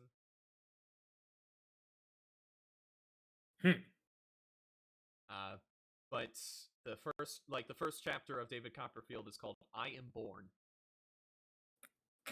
Start at the beginning, I guess. Start at the beginning. Yep. I guess. It talks about, on the first page, it talks about how he was born with, I forget what it's called, but it's this thing, like this film that is like, I believe part of the placenta is like on the child's head, and it has to be removed, otherwise the child will suffocate. But then I look it up, because there's a nice little end notes there, and I look it up. Apparently, this was a thing that if a child is born with that, the superstition is they can't die from drowning. And if you buy that, if you have that as a good luck token, you also cannot die from drowning. Wait. What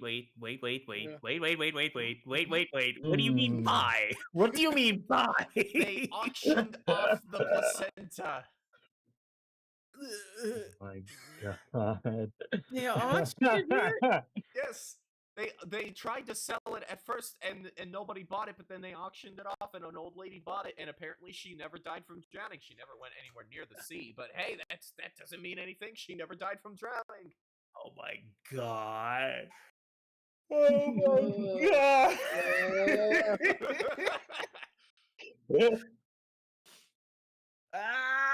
Okay. All right. Superstitions are weird. Yeah.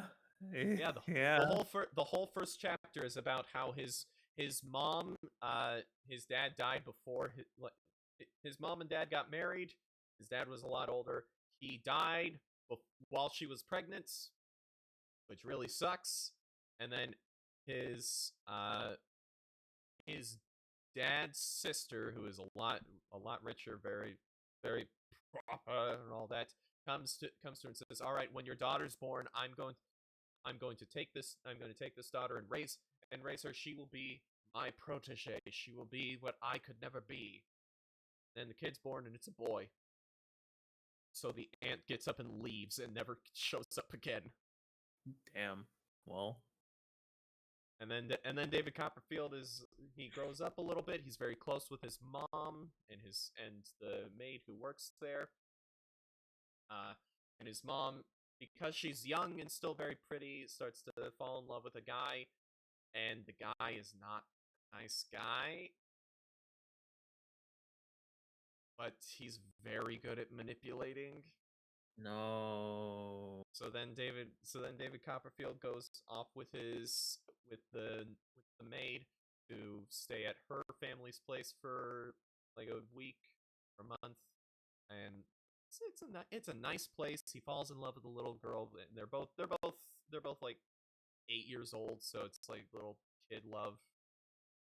And then when he comes back, he now has a stepdad, and it's the guy, and it's not good.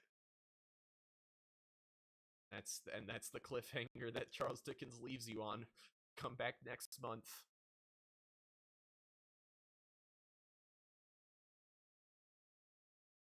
So that's fun. David Copperfield is Charles Dickens is such a good writer. Love him. But after I finish The Sunlit Man, I think my next nighttime reading is going to be Dune. Yes! There we go. Yes! Yeah! Excellent. The Dune agenda! Yeah!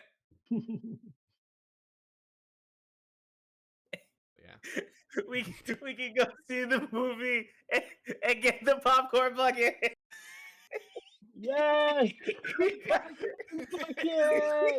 We gotta get the Dune 2 popcorn bucket! Hey, The worm! if it has Christopher Walken's face on it, I will buy it.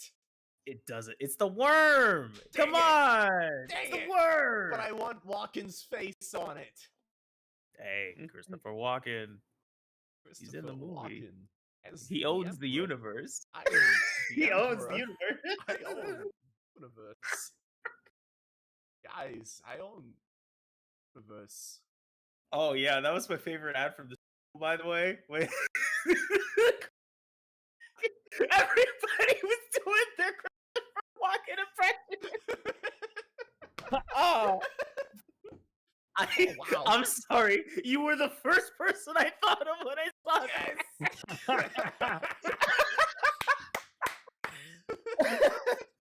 Oh man. It's good ad. I am happy I am the first person you thought of. Not even Christopher Walken, and he was in the damn ad. I need to read that book. I need to read that book before the movie comes out. Well, you got a month. A little less than that. Can I do it? Maybe. I also have to read a book for a friend. His wife wrote a book and asked, "Hey, can some people read this?" And yeah, sure. And then it's supposed to be read by the end of February, and Well, I have all testing this week, so yeah, I can bang 80,000 words out by then. Easy peasy, get through that real quickly.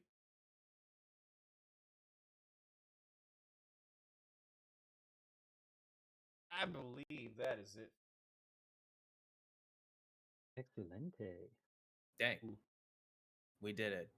Well, Over 3 hours. that's about par for the course, right? Yeah.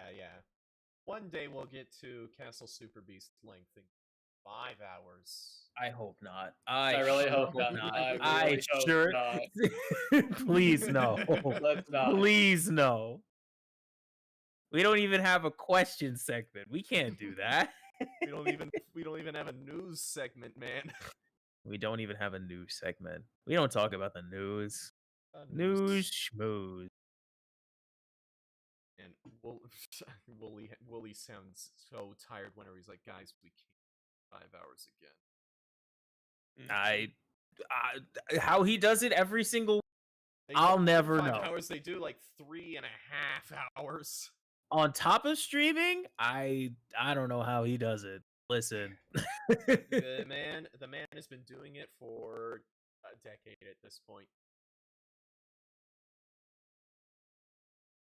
Crazy to think about. Yeesh. Over a decade, actually, because watching Best Friends when we were in school. Yeah. We're I all don't like that. not just no longer in, not just not in college, been out of college for quite a while at this point.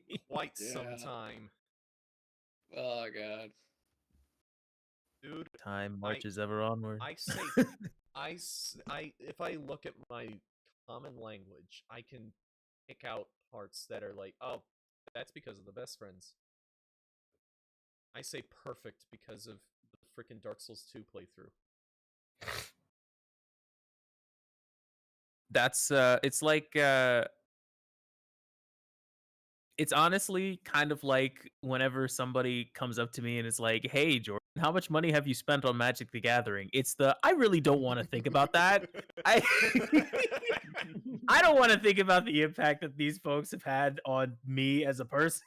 Yeah. Don't worry about it. Don't think about it. Don't let it set in. Don't let it set in. Don't let it set in. We'll be all right. It'll be okay. I will say though, some of those Lord of the Rings cards look really good, and I can buy them, but I also don't want to spend that money. Don't play Magic.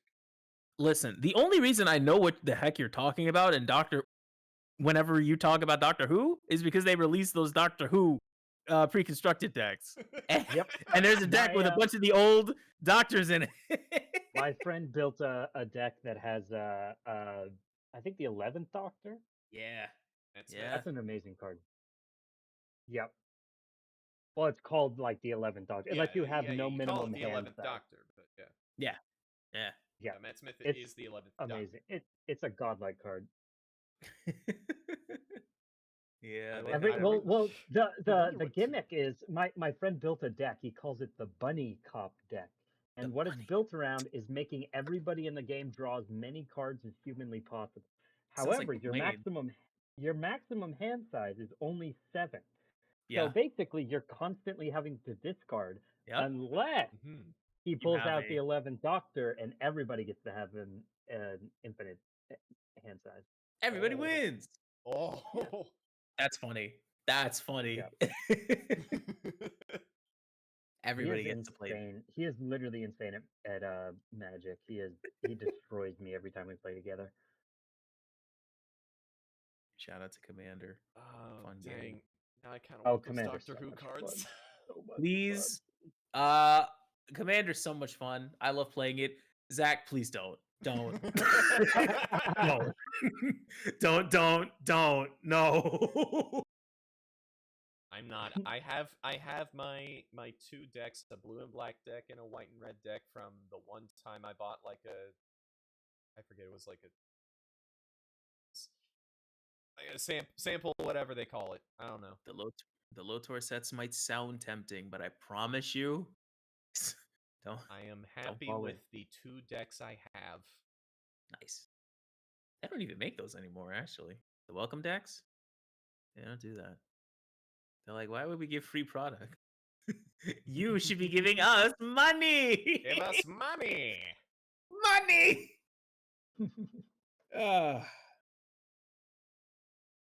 Man. I'm glad I don't play Magic. You should be. you should be. But it's fun just creating like 500 tokens and sending them to destroy everyone. I say, absolutely. Which is what my deck is built around. I'm glad I don't play Magic. I say as I look up at my Skaven. My Warhammer Skaven. Oh. Oh, he's fallen even worse into the even worse pit. Ah, I am happy with one. Like if I ever make a full army, it will be an army of custodians, which is one of the cheapest armies you can get. fair enough. Because the Well, custodians are high point value, low unit number, smart. and I love them. I love them. They're so cool. Tell you what, though. However, if Oh. I played freaking Age of Sigmar, the Warhammer Fantasy one, I'd be doomed. Because my favorite faction in that is the Skaven, and they're horde. They're a horde faction. Oh no, get as many as you can. Gotta get to all the rats. Would you like a rat? That'll be Rats. $1 billion.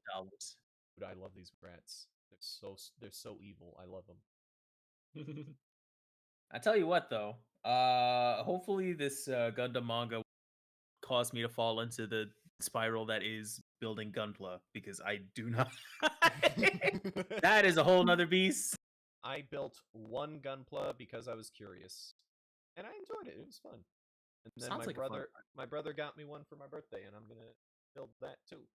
It looks like something that's right up my alley, but I'm worried. I'm very worried. I still need to do the decals on my Gundam. I do want to get an Ava Unit 1 Gunpla. Ooh, that would be cool. That is cool. I mentioned that I watched. I mentioned that I watched Evangelion last time, or the Evangelion rebuild movies last time, right? I think so. I don't think so. I don't know. Recall. Oh, I watched the Evangelion rebuild movies. Finally, Wow. Neato. after years of putting it off. But by the time I came around to watching them, the last movie had finally come out and had been out for like a year or two. Those are great. Those are great. Watch the series first, then watch those. Yeah, that's what you got to do. Shout out to rebuilds. Yep. Also, the Evangelion's a great show. Go watch it. Yeah. Trying to find the original dub over the Netflix dub. The Netflix dub is fine. It's fine. I enjoyed it. It's fine. But the original dub is. It starts off rougher, but it gets better. You act like also, I would the ever rebuild watch a movies dub are. Also, the in rebuild my movies life. have the original dub cast, so.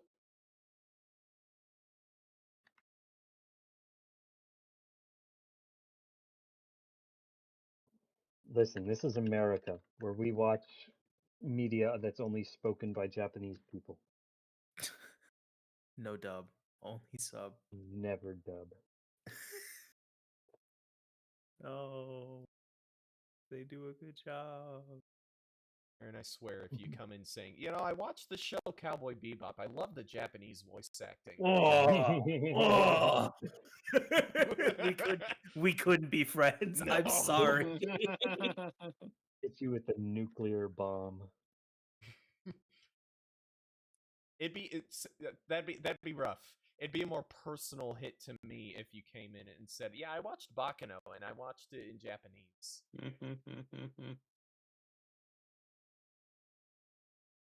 Like on the caliber of English dubs, it's right up there with Bebop in terms of being the I've Japanese. heard Bakano. I've heard of it. It is a fantastic show. I know it is something that exists. I can say that much. It's fantastic. I highly recommend it. Watch it dubbed because the dub is like it's not good. That the Japanese voice acting is bad. It's that the dub is freaking incredible. Watch it subbed. Got it. Alien. No. What if I watch it dubbed, but I have subtitles on? That's fine. It's like watching Game of Thrones with subtitles. Ah, so you're okay with the subs when they're on the English voice acting, but not on the Japanese. Yes, actually, yes. Yeah. Hypocrite much? No. Not at all.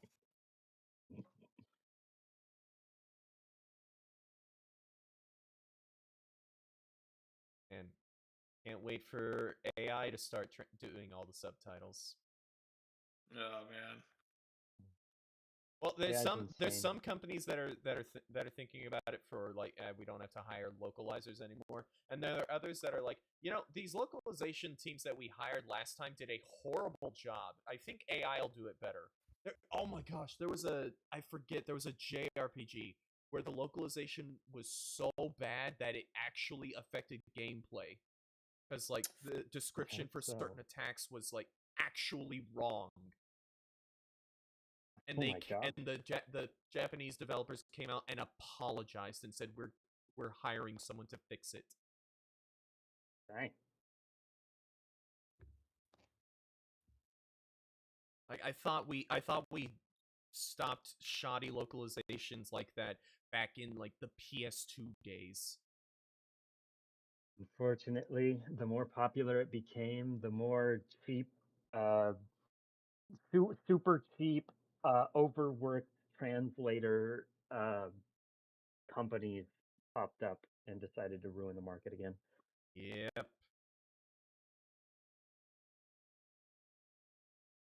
Let's hope. Well, okay.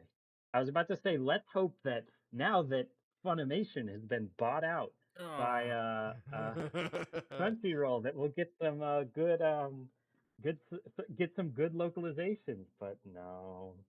Oh. I'm just gonna. You know what?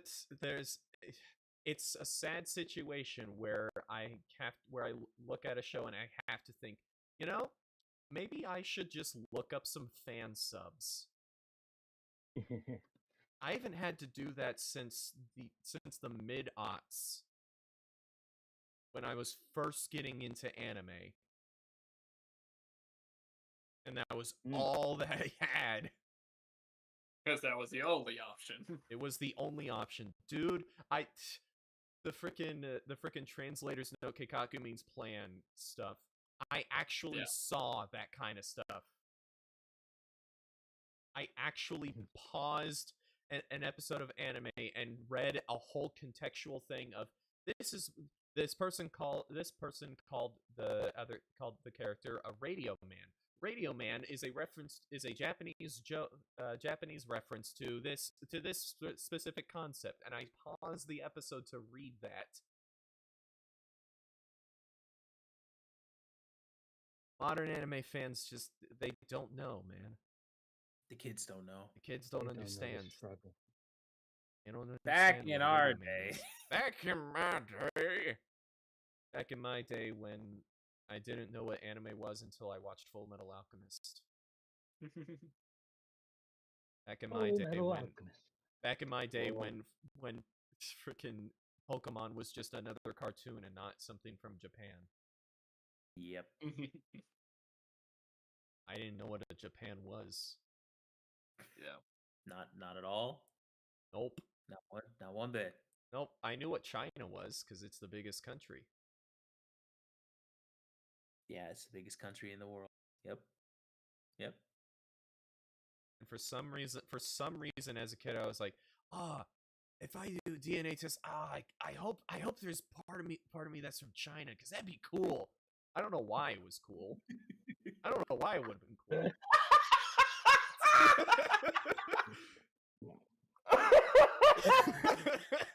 But little Zach was like, that'd be so cool, right? Right? It'd be so cool. I didn't know a single thing about China. I didn't know anything. It was just, that's a big country in Asia. I hope. And then decades later, I get an actual DNA test done. I am the whitest you could possibly be. Dude, it's like 72% British Isles. Oh my god.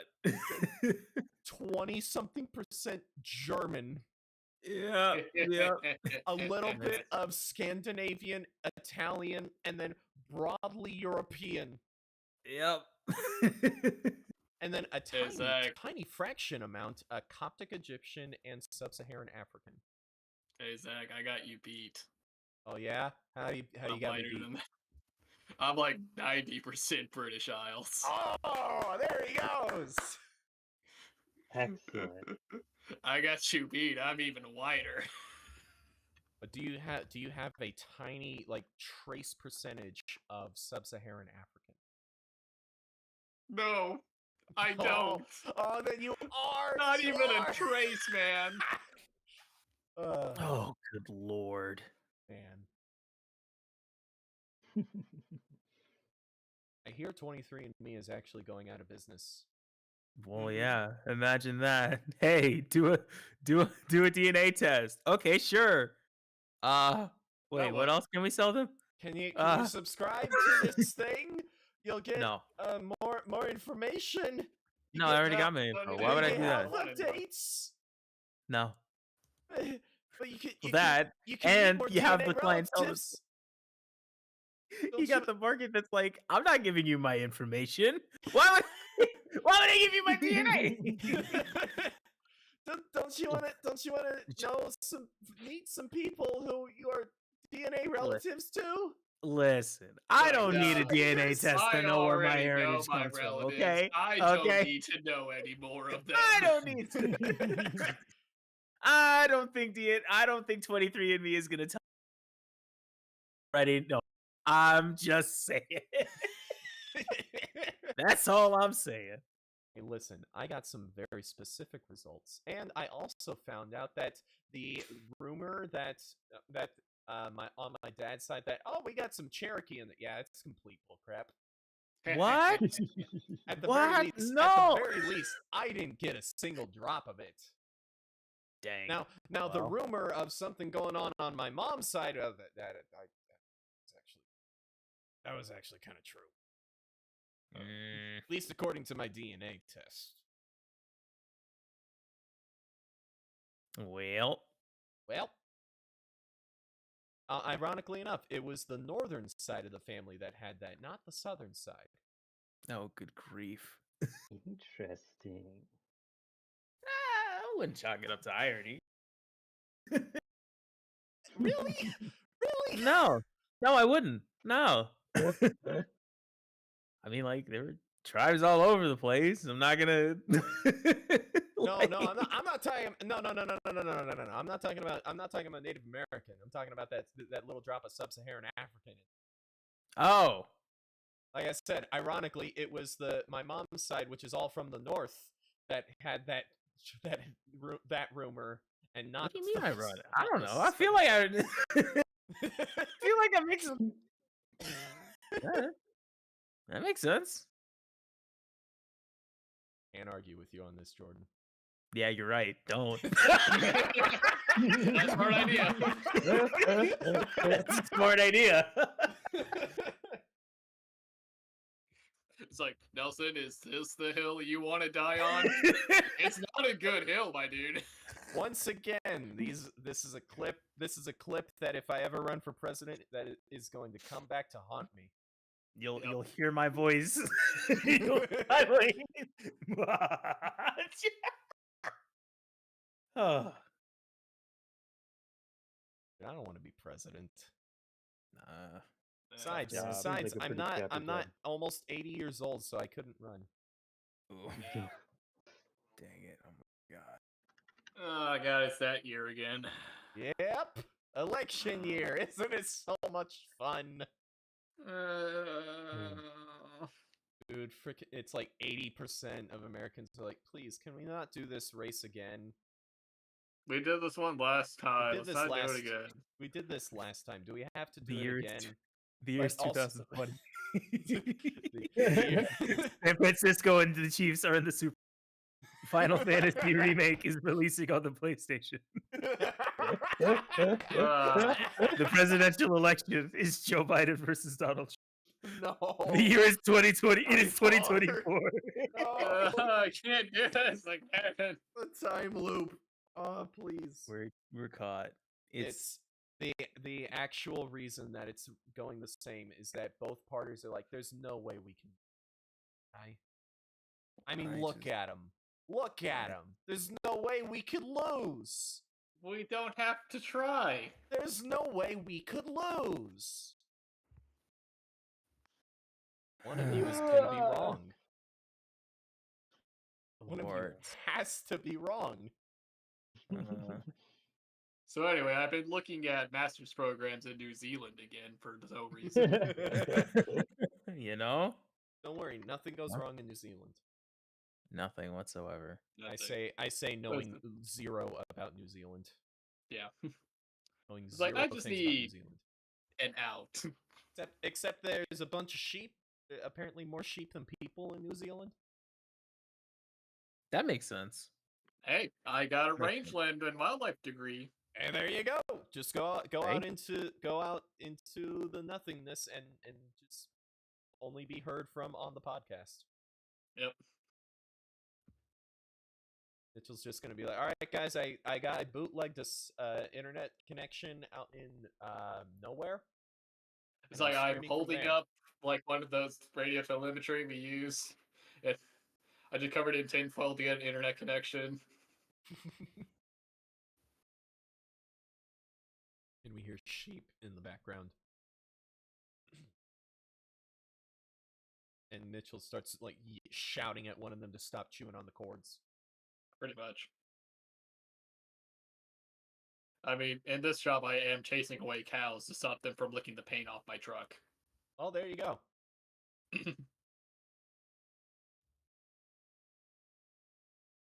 That poisonous for them, or is it just it gets the paint off your truck? It just gets the paint off my truck. Fair enough. I worked hard for that truck. Well, no, it's even worse because it's a rental truck, so I really gotta. Oh, yeah. So I just do like mid-survey, look back, and then I just have to like full-on sprint back to the truck. Just cover it in whatever. Just cover it in Nintendo Switch cartridges. There you go. I mean, right now my current plan is that I just don't wash it, so now they have to get to like 5 layers of mud to get to the paint anyway. There you go. It's a layer of protection. Yeah, basically. That's what I tell myself. I'm not lazy. I'm not so lazy that I won't clean the truck. It's cow deterrence. Layer of protection.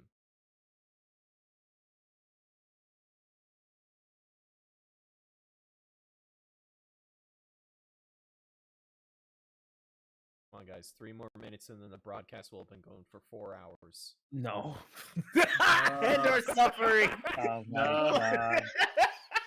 Dude, I gotta get up tomorrow early. Please. I don't. It is President's Day. It is a federal holiday, and as a Well, government good employee, for you, I do wildlife So happy for you. national So holidays. happy for you. I gotta work tomorrow. Wait a do minute. not. Do I have tomorrow off? Hold on one second. I have to You check might, this real quick. because you're still working for the college, right? Yeah. Wait, Yeah, you might have hold on. tomorrow off. Let me cook. So Oh. sad. My God. Nation's damn We just capital. gotta keep this going until Yeah, we gotta keep it going. like Keep it going. Keep going.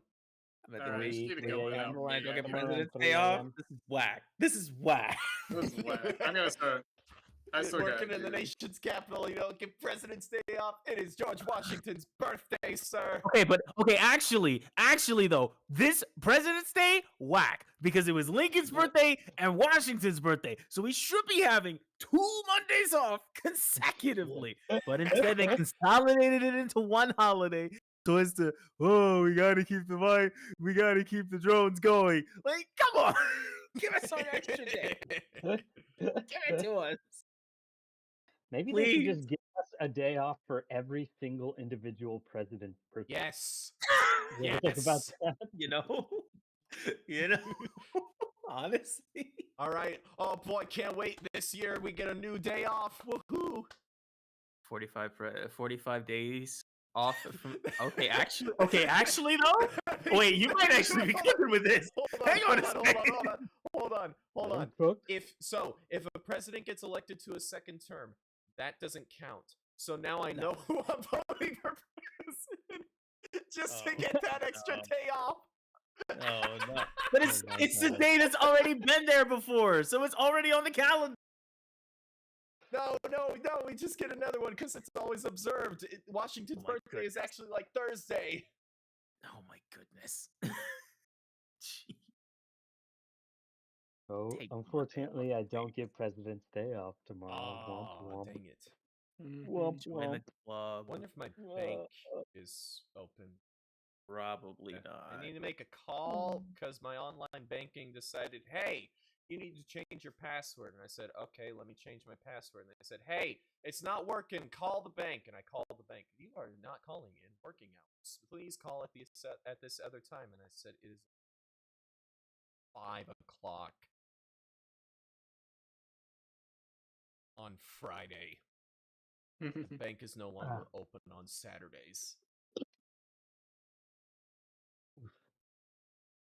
Not even the drive-thru's open on Saturdays anymore.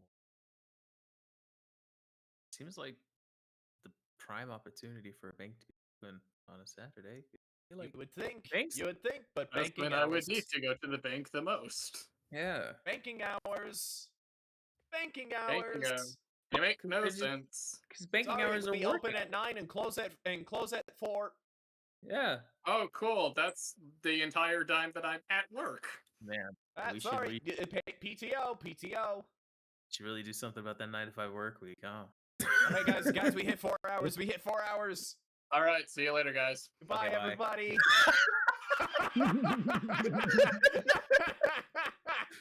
Goodbye.